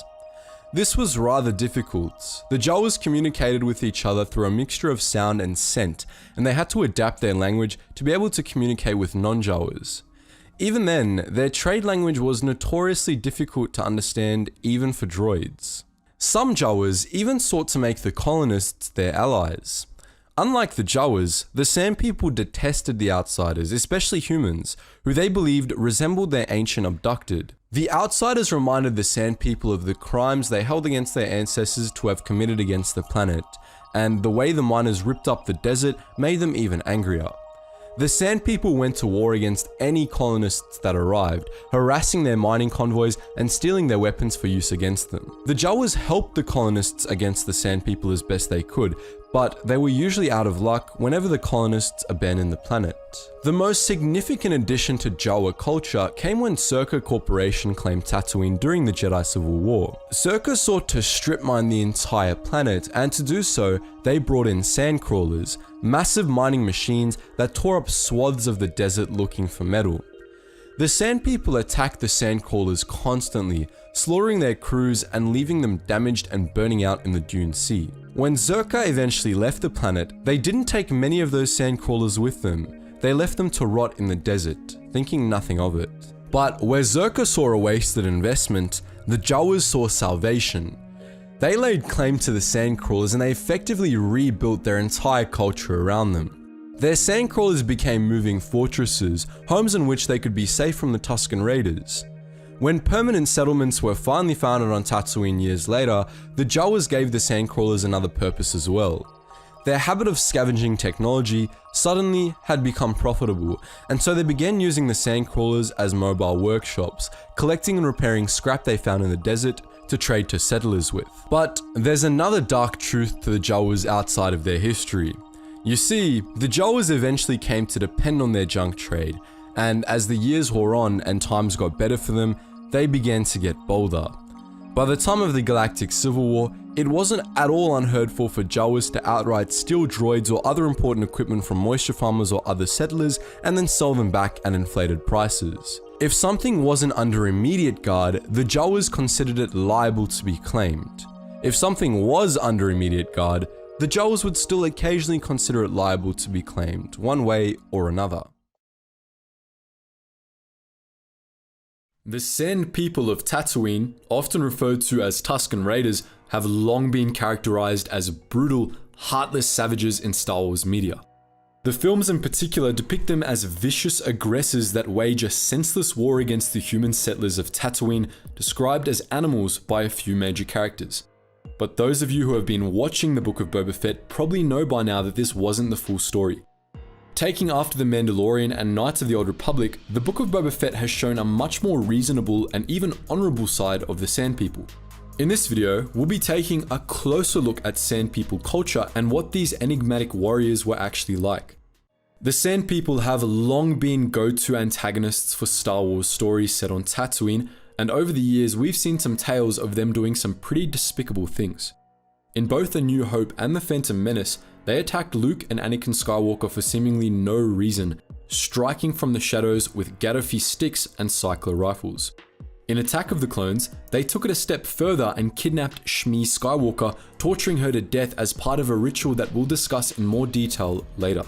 But the Book of Boba Fett has shown casual fans a different side of the Sand People. In the show, they capture Boba Fett and take him as a slave, but over time, Boba earns their respect. They allow Boba to train as a warrior to prove his worth, and they even welcome him into their tribe. Not only was Fett able to reason with the Sand People, but he also came to sympathize with them and understand their distrust of outsiders. The more Fett came to understand them, the more he realized they weren't so bad after all. The Book of Boba Fett did not retcon the Sand People in any way. They always had this more sympathetic side to them. The reason they usually seem so brutal and evil is because the audience's perspective is often skewed in stories that feature them. Our view is coloured by the attitudes of Tatooine settlers, who absolutely despised the ones they called Tusken Raiders. Let's talk about that name for a moment. A lot of fans assume that Sand People is a sort of slur and Tusken Raider is the proper name for Tatooine's indigenous warriors. But it's actually the other way around. Tusken is not an indigenous name, rather it was the name of a remote fortress built by Tatooine settlers specifically to protect against them, which the Sand People raised. They got called Tusken Raiders because they attacked Fort Tusken, a legitimate military target, over a land dispute. As with many perceptions fans have of the Sand People, the name Tusken Raiders is mostly used because we don't often see the full story when it comes to the Sand People. The Book of Boba Fett gave us a much more honest view of the Sand People, one that actually echoes material we've seen in Legends. It's a welcome change of pace, in our opinion. We've established that the common view of the Sand People is deeply flawed, but what, then, were they actually like? To answer that question, we need to dive deep into their culture. The expanded universe actually gives a lot of information about Sand People culture. Not all of it is canon, but canon hasn't conflicted with any Legends lore about the Sand People so far. Central to Sand People culture was their creation myth, a tale of an ancient age that was passed down orally from generation to generation. The story spoke of a time when Tatooine was green with life, when most of the world was covered by vast oceans and its people dared to think themselves better than the land. On ancient Tatooine, their ancestors built great cities, developed fearsome technologies, and even took ships into space, seeking to touch the stars. But their ancient ancestors were conquered by the Builders, a vicious alien race with an empire that spanned the stars. As translated by HK47, the legends claim that the Builders did not touch the stars. Instead, they lashed them to milestones. The Builders enslaved the ancient inhabitants of Tatooine and abducted many of them to serve on other worlds. But one day, the Builders were hit by a terrible plague, and Tatooine took the opportunity to rebel. The ancestors of the Sand People destroyed the Builders' machines and drove them from Tatooine, then sought shelter deep in the caves as the Builders exacted their revenge. The Builders glassed the entire surface of Tatooine, boiling away at its oceans and cleansing it of all but a few species. Over millennia, the glass ground down into sand, and the people of Tatooine emerged from their caves, finding the planet a great desert. As the Sand People saw it, their ancient ancestors had sinned. They had disrespected the land and set themselves apart from it, ravaging the countryside to build great towers and starships. As punishment, they had been conquered and their homes were destroyed. But upon emerging from the caves after the bombardment, Tatooine's natives saw the error of their ways.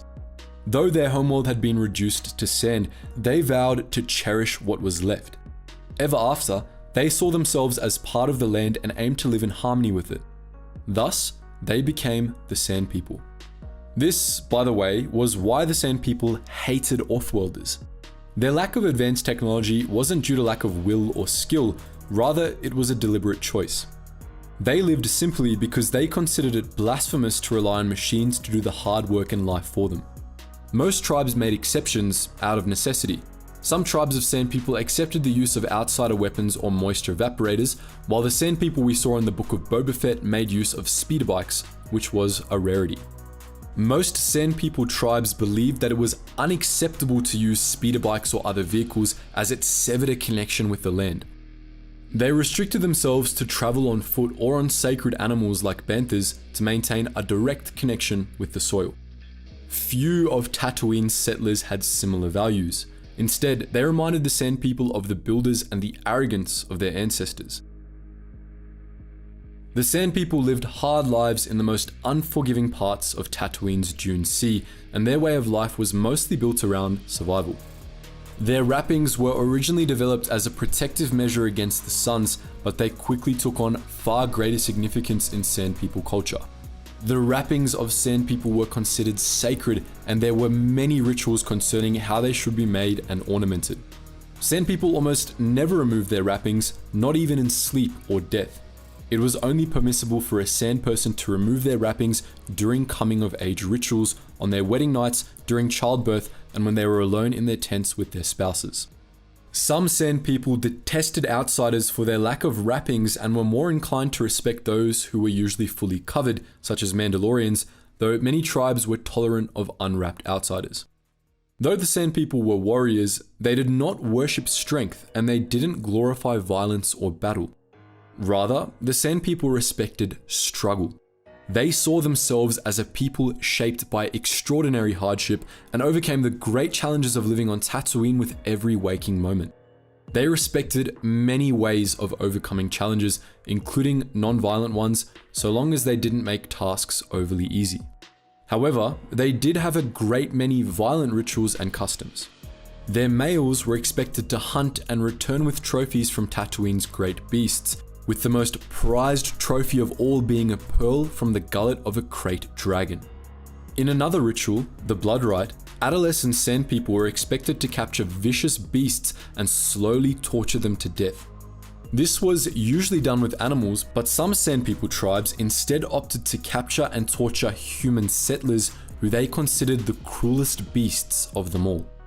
As with many warrior cultures, the Sand People were honor-driven. They never broke their vows or promises and consequently never gave up their feuds. Tatooine settlers learned that the hard way, especially those who made the mistake of crossing the Sand People or those affiliated with settlers who did. There were many reasons for the Sand People's hatred of Tatooine's settlers.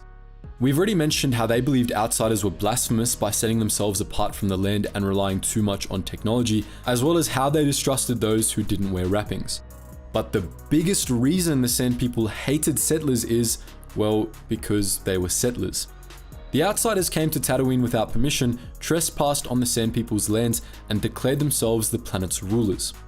That alone is a pretty valid reason for war, never mind border skirmishes. To make matters worse, the earliest settlers on Tatooine were miners. They set out across the desert in sand crawlers, tearing up the sand with iron shovels and other great machines. Not only did these outsiders invade the ancestral homelands of the Sand People, but they also desecrated those lands. They showed the utmost disrespect for the Sand People held in such importance. This was the reason for many early wars between the Sand People and the settlers. Later groups of settlers made matters worse by actively provoking the Sand People. 600 years before the films, the bandit Alcara allied with a tribe of Sand People only to betray them and slaughter the whole tribe in cold blood. This was the start of the blood feud between the Sand People and more modern groups of settlers, including the ones seen in the films. Of course, the Sand People weren't a monolith, but a collection of various tribes. The different tribes of the Dune Sea all had their own versions of the common culture, and not all of them had a policy of killing outsiders on sight. Some, like the tribe we saw in the Book of Boba Fett, were more tolerant, but even the ones that weren't deserved sympathy. As brutal as the Sand People could be, they weren't evil, nor were they the aggressors. They were merely defending their sacred lands from invaders and despoilers. We hope to see more sympathetic depictions of the Sand People in future Star Wars media. It's more interesting and more honest than what we see in the films. A lot of species in Star Wars have a far worse reputation than they deserve. This is usually because fans aren't exposed to average members of their species too often and end up judging species based on some of their worst representatives. The Gendai, for example, are frequent victims of this. Most fans only know about one member of their species, Dirge, who was a complete psychopath, a sharp contrast to his mostly pacifist people. An example of this that we'll be discussing today is the Ithorians.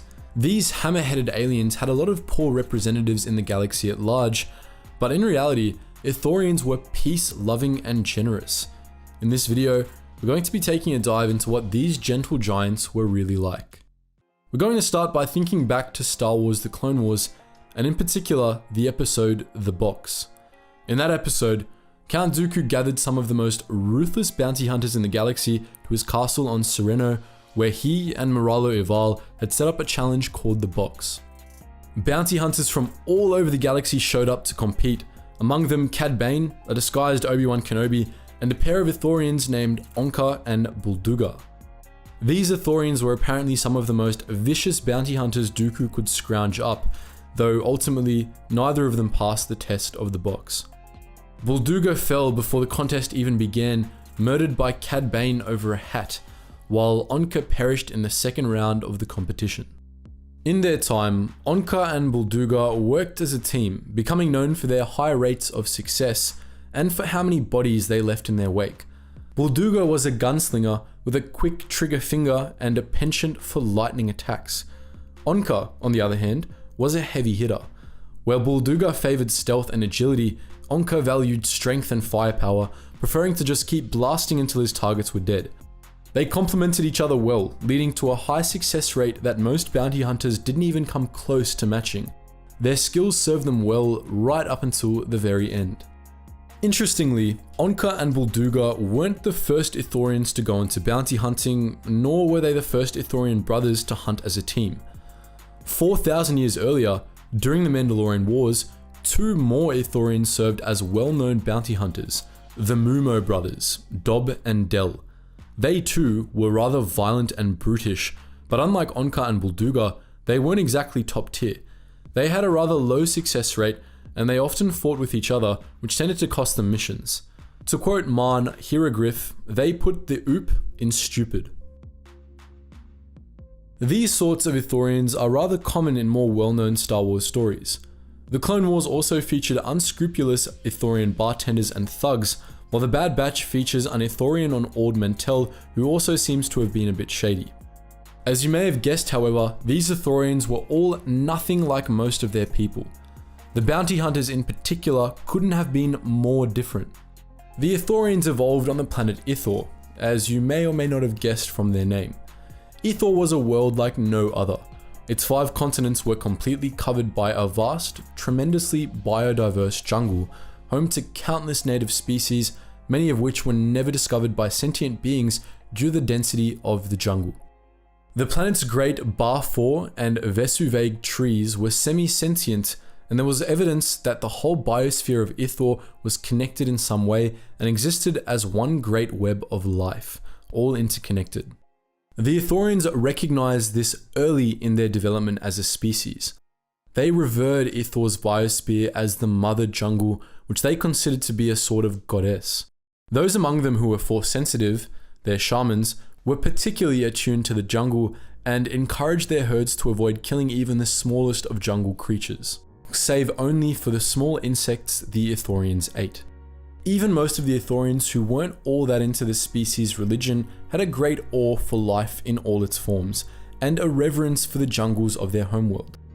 As soon as the Ithorians had the technological capabilities to do so, they built great floating airships that hovered above the surface of Ithor, where they could live without disturbing the mother jungle. Before long, only a handful of Ithorians actually lived on Ithor itself, while the vast majority of the Ithorian population dwelled in floating cities and mobile herdships. These floating communities were detached enough from Ithor to be able to avoid interfering in the environment, but they were also close enough that the Ithorians could hear the call of the jungle. This allowed the Ithorians to preserve Ithor's biosphere to such a degree that sentient beings never walked upon 2 of the planet's 5 continents. From the beginning, the Ithorians had been environmentalists and pacifists, but once they were able to detach themselves from Ithor, both of these values took on new meanings. By the time they first encountered the Republic, the Ithorians had come to believe in what they called the law of life. This belief was simple. Whenever an Ithorian took life, it was their duty to see that 2 more were created as replacements. At first, this law was just a guide for interacting with the mother jungle and the artificial jungles the Ithorians grew within their herdships, mandating that 2 plants of the same species be replanted for every 1 harvested. But when they encountered other sentient life forms, most Ithorians expanded the law of life to include all life forms, including other sentients. In an extreme example of this belief, the Ithorian Mumor Nidon made 2 clones of the Imperial officer Elima after he indirectly caused the man's death. This was despite the fact that Elima was an enemy who was planning to destroy Ithor's jungles, and that Nidon had little to no choice in the matter. Since the Ithorians permitted next to nobody to come close to Ithor itself, most of the galaxy became acquainted with the Ithorians through their traveling herdships. While some of the Ithorians' floating cities simply hovered over certain sacred sites on Ithor, others were hyperspace worthy. These herdships roamed the galaxy, returning to Ithor for herd meets just once every 3 or so years.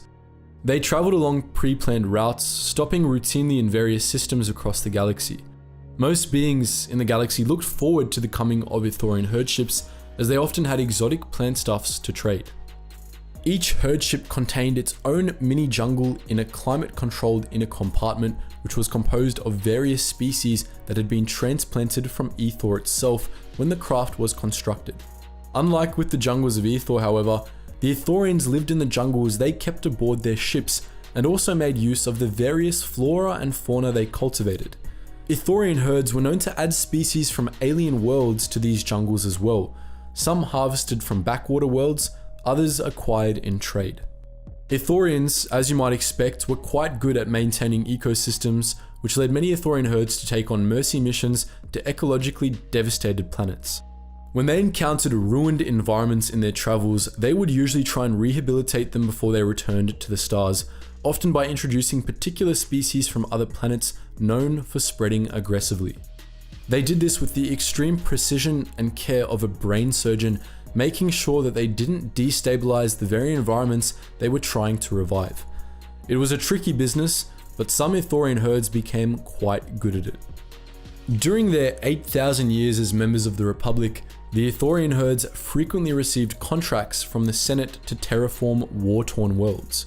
These operations ranged from the simple to grandiose.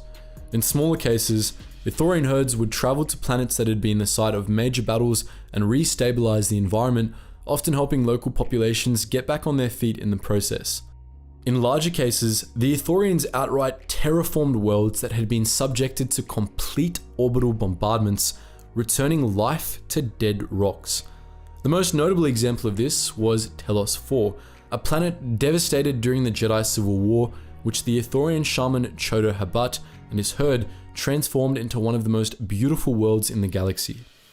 By and large, the Ithorians were, rightfully, seen as peaceful and generous by most of the galaxy, in contrast to the image some of their outcasts portrayed. Far more Ithorians took after Chodo Habat and Mumor Nidon than Onka and Bulduga. In fairness to the Star Wars galaxy, most beings understood as much, especially those who lived on Telos and the other worlds that the Ithorians had brought back to life. Much of the galaxy revered the Ithorians and celebrated the arrival of their herdships. Even the Senate respected the Ithorians, though that was for a much more practical reason. No matter how difficult the terraforming contract, the Ithorians only ever asked for as much funding as they needed to complete a job. They never asked for anything for themselves in return for reviving planets, believing that the privilege of restoring life in the first place was a reward in itself. Utai Pau'ans was one of the last battlegrounds of the Clone Wars, infamous as the place where Obi-Wan Kenobi fought one last battle with General Grievous. During the Battle of Utai Pau'ans, the planet's sinkhole cities were crowded with battle droids and clone troopers, and in all the chaos, it's easy for viewers to forget that people actually lived on the planet. In fact, there were not one, but two sentient species native to Utai Pau'ans, the Utai and the Pau'ans. Both species were pretty badly slept on by the Star Wars fandom, despite the fact that their shared culture was highly unique and intensely creepy. In this video, we'll be telling you all about the natives of Utai Pau'ans, the creepy humanoids that lived in cities of bone. Utai Pau'ans itself was a rather remote world located beyond the southern border of the Galactic Republic near the end of the Rimmer trade route. From orbit, the planet appeared to be a wasteland. Its surface was a mix of barren batches and scrublands with very, very little elevational change. It featured virtually no surface water, very little surface life, and fierce hyperwinds that constantly scoured the plains. But there was more to Utai Pau'ans than what meets the eye. Beneath its crust there lay, from pole to pole, a vast subterranean world ocean which had been drained from the surface long ago through a vast network of cave systems. It was in the space between this ocean and the barren surface that life on Utai Pau'ans thrived. Pterodactyl-like dactylians, rock vultures, and flying squid dwelt in the higher caves and in the upper levels of the sinkholes. Ruhao whales, Rasputi seals, and fearsome Nos monsters dwelt in the shadowy oceans below. Spider-like Gintho and Varactyl dragon mounts lived somewhere between. Among this diverse array of species evolved two races of sentience. The short, glassy-eyed Utai evolved in the caves with most of the other Utai Pau'an species, while the tall, gaunt Pau'ans lived originally on the surface. The shared civilization on Utai Pau'ans came into being around 57,000 BBY when the Pau'ans were forced to abandon the surface and seek refuge with the Utai. Under the guidance of a Pau'an named Timon Medon, who introduced the Utai to wind power, the two species began turning the planet's sinkholes into great vertical cities. The Utai did most of the grunt work in this grand effort, while the Pau'ans filled government roles. This set the tone for how Utai Pau'an society would operate in the future, even up to the time of the Clone Wars. Now, let's take a quick look at the species themselves, starting with the Utai. If you weren't paying close attention, you might have missed these guys when you first watched Revenge of the Sith, but they were there, hard at work in Utapau's docks. The Utai were cave dwellers by nature and preferred to work with their hands, leading to their species becoming a sort of labourer class in Utapauan society. They did the hands-on jobs on Utapau, whether that meant building cities and digging mines or wrangling Varric tools and flying starfighters. Their second-class status was despite the fact that they made up a whopping 70% of the population. The Pau'ans, meanwhile, were essentially a species of bureaucrats. They ran the government on Utapau, which consisted of a small council that, most of the time, was superfluous, as the sinkhole cities more or less ran themselves. Younger, lower-ranking Pau'ans served as managers for Utai teams, while most members of the species had jobs in the governments of their home cities. They were known to be reserved and a bit cold, in stark contrast to the highly social Utai. Even though they were originally native to Utapau's surface, the Pau'ans had adapted well to living underground, and their night vision was nearly as good as the Utai's. Of the two species, Pau'ans definitely had a much creepier vibe. Their appearance was considered unsettling by many humanoids, which, combined with their reclusive nature, meant that many ignorant beings feared them. Even the Utai had a sort of reverence for the Pau'ans, who they called the Ancients, due to their extraordinarily long lives, which could stretch up to 700 years. It surely didn't help that the Pau'ans were carnivores, who preferred their meat raw and, oddly, cold. Now, it's one thing to prefer your meat raw, but to prefer it cold? Just what sort of masochists were these Pau'ans? Jokes aside, they were actually pretty chill. They made an effort to be friendly to off-worlders who visited Utapau, and despite the caste-like nature of Utapauan society, their relationship with the Utai wasn't really abusive, or at least any more abusive than Galactic society as a whole. Virtually all Utai had a dislike for administrative jobs, much like the Pau'ans, and most beings had a dislike for manual labour, and for the most part, the two were content to give the other what they considered the hard work. That's not to say that caste systems like this can in any way be considered good, but in the fairly dystopian world that is the Star Wars universe, Utapau was rather decent. The spectacular societies built by the Utai Pau'ans were much more interesting than either species was on its own. On a world as harsh as Utapau, survival was guaranteed to be a struggle, but the Utai and the Pau'ans came up with some pretty creative ways to overcome the challenges they faced. The Utai found ways to tame many of Utapau's native beasts, particularly Varric and Dactylians, which often served as mounts or beasts of burden. Additionally, as we briefly mentioned earlier, the sinkhole cities were powered by massive Pau'an-designed wind turbines, which supplied 99% of the planet's power. It's particularly poetic that these were of Pau'an design, as the very hyperwinds that the Pau'ans had figured out how to harness were what drove them underground in the first place. Buildings on Utapau were largely built with metal and stone, but the Utai Pau'ans regularly incorporated a much more unorthodox building material into their structures: bones. On a planet with no trees, massive bones were a decent replacement for lumber in construction projects, and Utapau's sinkhole cities featured a whole lot of what the locals called Ossic architecture. Per this style, architects incorporated partial skeletons of massive whales into their structures, giving Utapauan cities a distinctive, creepy look.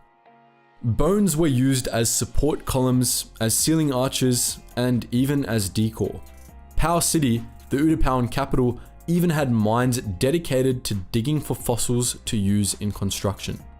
Most of the bones used in Utapau's cities came from the Great World Ocean, which was home to some absolutely massive creatures. There were likely many more massive beasts down there that the Utapauans didn't even know about. The World Ocean was deep and treacherous, and neither the Utai nor the Pau'ans went anywhere near it unless they had to, apart from small regions around the bottoms of their sinkholes. It's entirely possible that creatures as large as Naboo's Sando Aqua monster lived down there, and neither the Utai Pau'ans nor the galaxy at large would have known about them at all.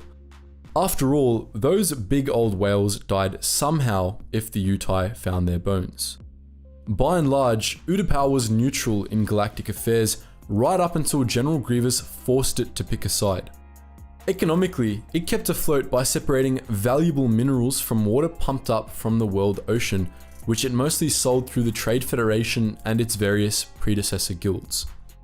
Utai Pau'ans never joined the Republic, and it didn't care much for the CIS either, opting to remain neutral when the Clone Wars broke out. Both sides ignored it until the end of the war, when General Grievous took notice of the world. Grievous saw Utai Pau'ans' obscurity as an asset and set up arms deals on the planet during the second half of the Clone Wars. The Utai Pau'ans generally tried to stay out of his way as they wanted no trouble with the Separatists. But in the last days of the war, they got trouble anyway. Needing a safe redoubt for the Separatist Council to hide out on, Grievous chose Utai Pau'ans as the Council's new home thanks to its remoteness, believing it would be a while before Republic agents found them. Of course, the Republic found Grievous and the Council and Utai Pau'ans anyway, and we all know what happened next. In the span of about 2 weeks, Utai Pau'ans went from a neutral world to the shadow capital of the CIS to one of the biggest battlegrounds of the Clone Wars. A clone army large enough to take 3 whole systems was deployed under General Kenobi to drive the Seps from Utai Pau'ans, and when the job was done, the clones decided to stick around for a little while. Utai Pau'ans had some pretty bad luck at the end of the Clone Wars. Just as it finished throwing off its separatist occupiers, it found itself under the rule of the new Galactic Empire, which saw the planet as ripe for exploitation.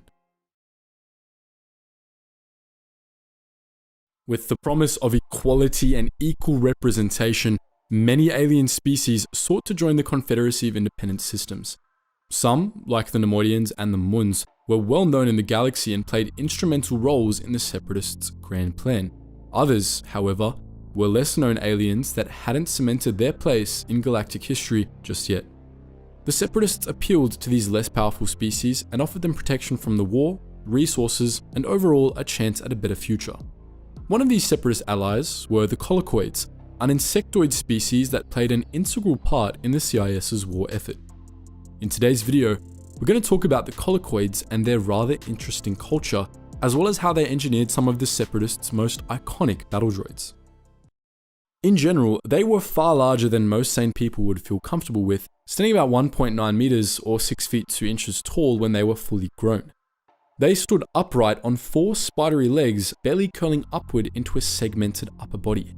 Their thick abdomens extended into an even thicker neck and an elongated head that, with their curved spines, extended over their bellies. For arms, they had multiple appendages sticking out of their sides like a cockroach. Most members of the species also came with a bonus stinging tail. This unusually curved design wasn't a freak accident.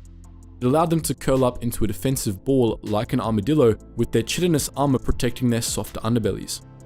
It also allowed them to hide in plain sight and ambush their prey by suddenly uncurling and stabbing them to death with their stingers. Their excellent senses of sight and smell made locating prey easy even when they were curled up. Even though they had legs, most Colicoids chose to move around by rolling, which came as second nature to the charming fellows. We mentioned earlier that they had migrated to other planets. The most important one of these was Balmorra, where experiments from the local mad scientists produced mutant variants that happily munched on the planet's toxic waste. Although the Balmorrans initially used them as living weapons, the population quickly got out of control and infested an area affectionately nicknamed Bugtown. Of course, like any other bug species that took themselves seriously, Colicoids had Colicoid queens, although they didn't follow a strict hierarchy in the hive. These queens were more than twice as big as the largest male Colicoids. Not only were they the largest, but they were also the only Colicoids to be actively venomous. Their size and venom made them extremely dangerous, but most queens only fought if their eggs or larvae were being threatened. They were perfectly happy to stay back and let the warrior breeds take care of business while they churned out hundreds of eggs. Given that they lived up to 65 years, that made for lots of baby Colicoids. As we touched upon earlier, the Colicoids were carnivorous and actively hunted their prey. If that wasn't an option, they were happy enough to turn to cannibalism to sate their hunger. You might be happy to hear that there was something in the galaxy that hunted these buggers, and slightly less happy to hear they had gone extinct. These predators were only known as Huche, and they made enough of an impression on the Colicoids that, generations after they went extinct, even a holographic image of one was enough to send them rolling away into the distance.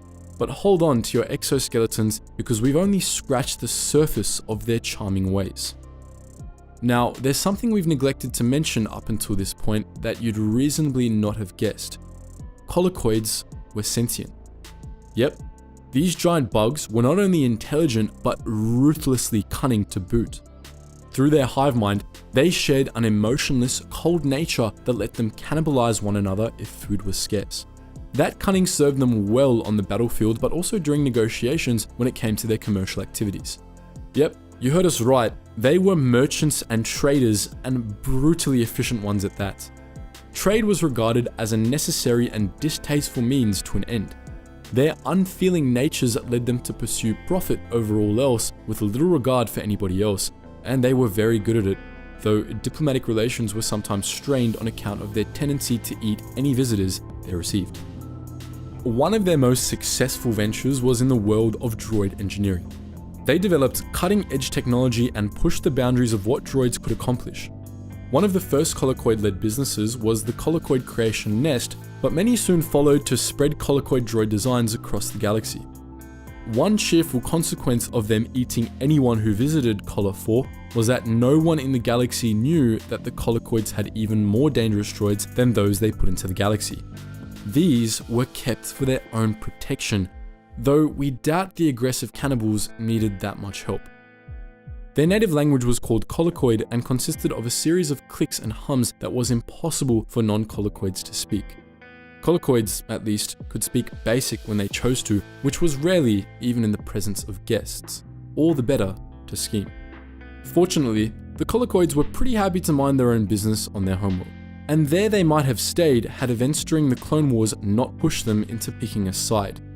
And that side was not the Republic. In the past, the Colicoids on Colo 4 generally minded their own business. The Colicoid creation nest sold off some Colicoid DNA to scientists on Balmorra during the time of the Old Republic, leading to the creation of the toxic waste-eating mutants we mentioned earlier. When the Sith Empire invaded, these Colicoids broke free and wrought havoc on anyone who entered their territory, leading to a long and arduous extermination effort by the various factions controlling the planet. At this time, they were already well known for creating state-of-the-art weapons. Rather than picking a side in the Galactic War, however, they sold arms to both the Republic and the Sith Empire while they tried to decide which side was more worthy of their business. To decide the victor, they devised an elaborate game on an asteroid in the Outer Rim known as the Colicoid War Games. Representatives from both factions competed in the arenas, much like gladiators trying to garner the favor of the Colicoid audience. As an example of one such game, parties were set up with turrets and swarmed by Colicoids. Those who failed to gun down enough Colicoids to survive were eaten and therefore lost. But things really got interesting closer to the Clone Wars. About half a century before the Clone Wars broke out, Colo 4 saw a civil war take place. After the dust settled, their new power structure crystallized in a series of rigidly governed specialized nests, all led by the Colicoid Sovereign Nest. Before the Battle of Naboo, Viceroy Newt Gunray of the Trade Federation met with the Colicoids and negotiated exclusive rights to their droid creations in preparation for the coming war. As part of this deal, the Colicoids supplied the Separatist armies with several iconic droids. First were the Droidicas, which were inspired by the Colicoids' own biology and could roll into a ball and travel at high speeds, earning them the nickname of Rollies. The Colicoids were also responsible for the design of the Annihilator droids, the Buzz droids, and the Droid Tri-Fighters, all of which played important roles in the Separatists' arsenal. After the Clone Wars began, Colo 4 openly joined the Confederacy of Independent Systems and continued to produce weapons for the CIS droid army. Colicoids hated Jedi with a burning passion, so alongside continuing their profitable business deal with the Separatists, fighting the Republic was also a way to spite the Jedi Order. Given how important the Colicoids' technology was for the CIS, it was inevitable that the Republic tried to disrupt their arms production. An assault was attempted on the Colicoid spawn world to destroy their factories. Under the cover of an aerial bombing run, 4 platoons of clone troopers snuck into the factory only to be confronted by an annihilator droid that took out 3/4 of their numbers in minutes. The last quarter barely managed to escape, leaving behind their mission objective and never returning. This was the first time the Republic came into contact with the Scorpionic Annihilator droid, which the Colicoids brought into mass production after the failed assault on their factory. With the Separatist army now heavily supplied with them, the CIS only demanded more, forcing the Colicoids to convert their repair droids into sabotage droids. These, however, didn't see much use since by the time they were produced, the war was coming to a close. After the rise of the Empire, Colo 4 was an Imperial fortress world. Ironically, the New Republic fought to free the Colicoids, and the liberation of Colo 4 was a major Republic victory. One could say the Colicoids played it smart and still came out the losers, but they'll forever be remembered for their fearsome droid designs and terrifying interpersonal skills, or lack thereof. The Star Wars galaxy was a very diverse place, home to many great unique cultures and species. You have your bloodthirsty Geonosians, your noble Wookiees, your greedy Hutts, your opportunistic Twi'leks, and then you've got some odd ones. From the very start of the expanded universe, there's always been a wacky corner of Star Wars lore, and today we're going to look into that a little. Have you ever heard of the furry, meter-tall Squibs who collected trash, worshipped at junk heaps, spoke basic in an odd dialect, and built a big statue of Mace Windu? If not, then you're in luck, because we're going to be talking all about them in this video. Squibs were short and very energetic, standing at about a meter in height on average and featuring a mix of canine and rodent features. They had large ears and thick coats of fur, which insulated them against cold weather and also served as a sort of sensory organ. Squibs could essentially smell through their fur, and they could not only feel but also taste objects by rubbing them up against their coats. They used this odd trait regularly to determine the authenticity of objects in trade and to get them a little foretaste of foods before they put them in their mouths. Pretty handy skills, we'd say. These little guys were native to Score 2, a planet in the rimward edge of the Outer Rim's western reaches. It was pretty far removed from the core and from galactic civilization as a whole. The nearest system of any note was Mustafar, and the closest major hyperspace route, the Rimmer Trade Route, was half a sector away. That swath of space only became widely explored in the Republic's last millennium, in part due to the efforts of the Squibs, who had taken to the stars of their own accord millennia prior.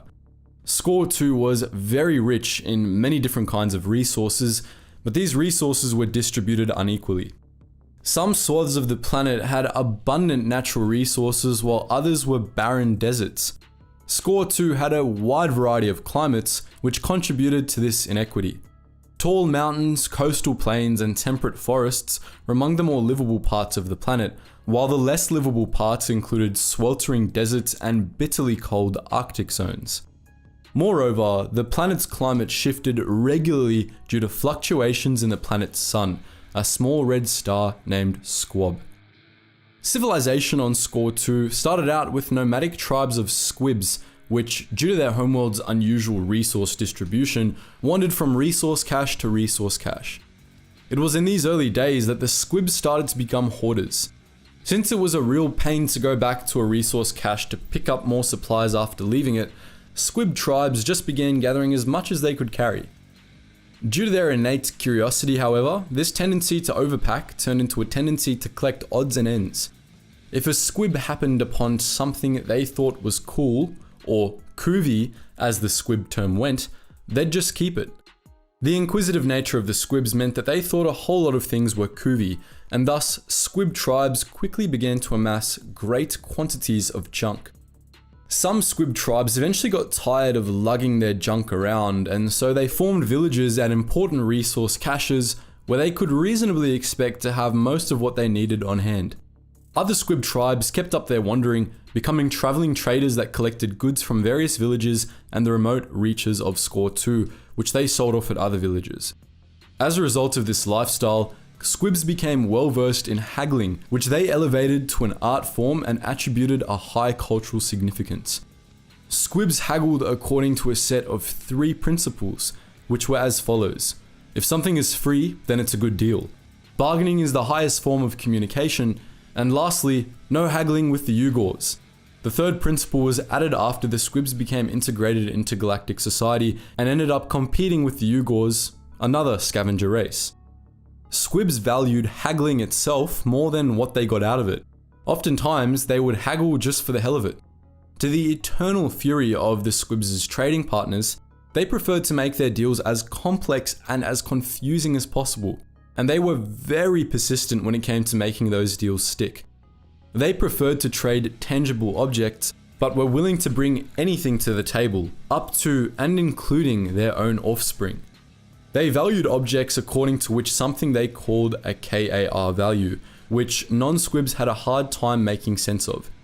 Despite their oddities and infuriating business practices, however, the Squibs were honest traders.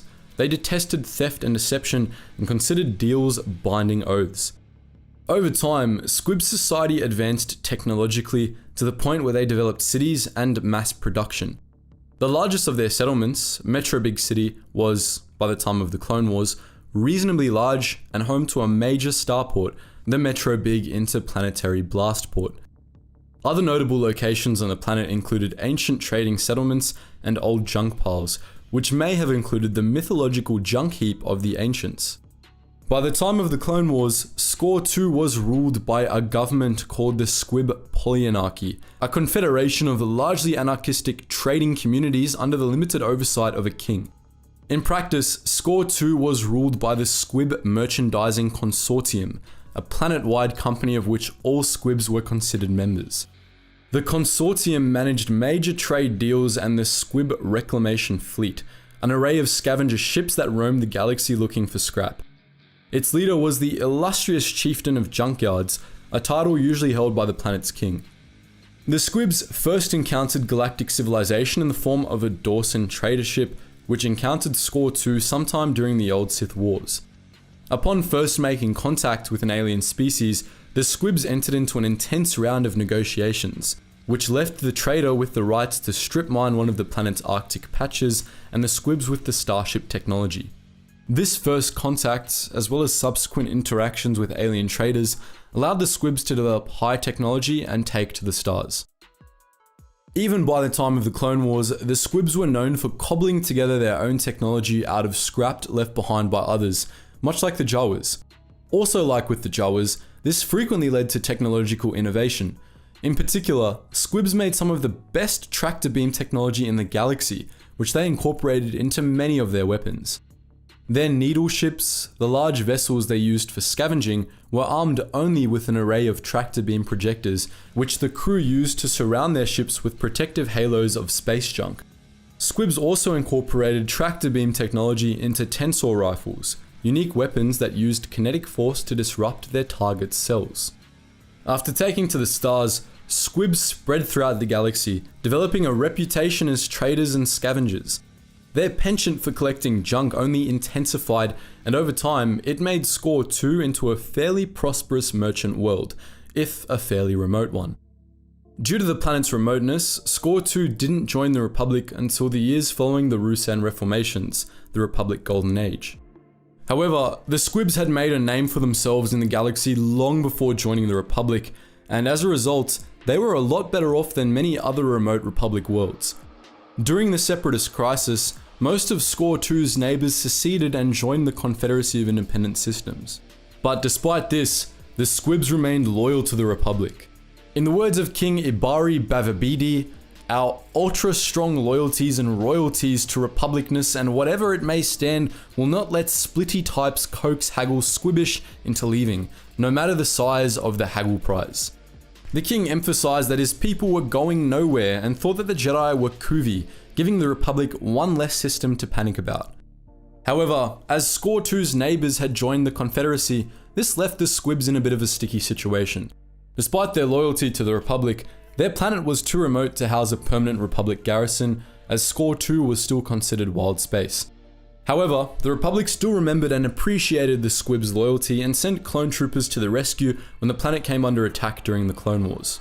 15 months after the Battle of Geonosis, Separatist forces invaded Score 2 and seized the Metro Big interplanetary blast port, which they intended to use to seed the Outer Rim trade route with hyperspace mines. However, this separatist plot was foiled by a detachment of the Grand Army of the Republic, led by Mace Windu, and for some reason, Commander Cody. Windu and his men drove the Confederacy off Score 2, liberating the spaceport and awing the Squibs with their formidable combat skills. The Squibs were particularly taken with Windu due to his Kuvi purplish blade and impressive force powers. Many Squibs named their children after Windu, and the Polyarchy dedicated a bronzium statue to the Jedi Master, who they named the big-time hero of beyond Squib eliteness. The Squibs got through the rest of the Clone Wars well enough. Their scavenger fleet was a frequent sight on the battlefields of the conflict, collecting debris from destroyed warships. The Republic recruited some Squib scavengers to serve as informants who would inform the Jedi if they found anything noteworthy in the wreckage of Separatist warships. After the Clone Wars, the Squibs went on to be similarly helpful to the Rebel Alliance, as well as to the New Republic and its successor states. Thanks again to Raid for sponsoring this video. Make sure to scan the QR code or click the link below to secure your epic bonuses today.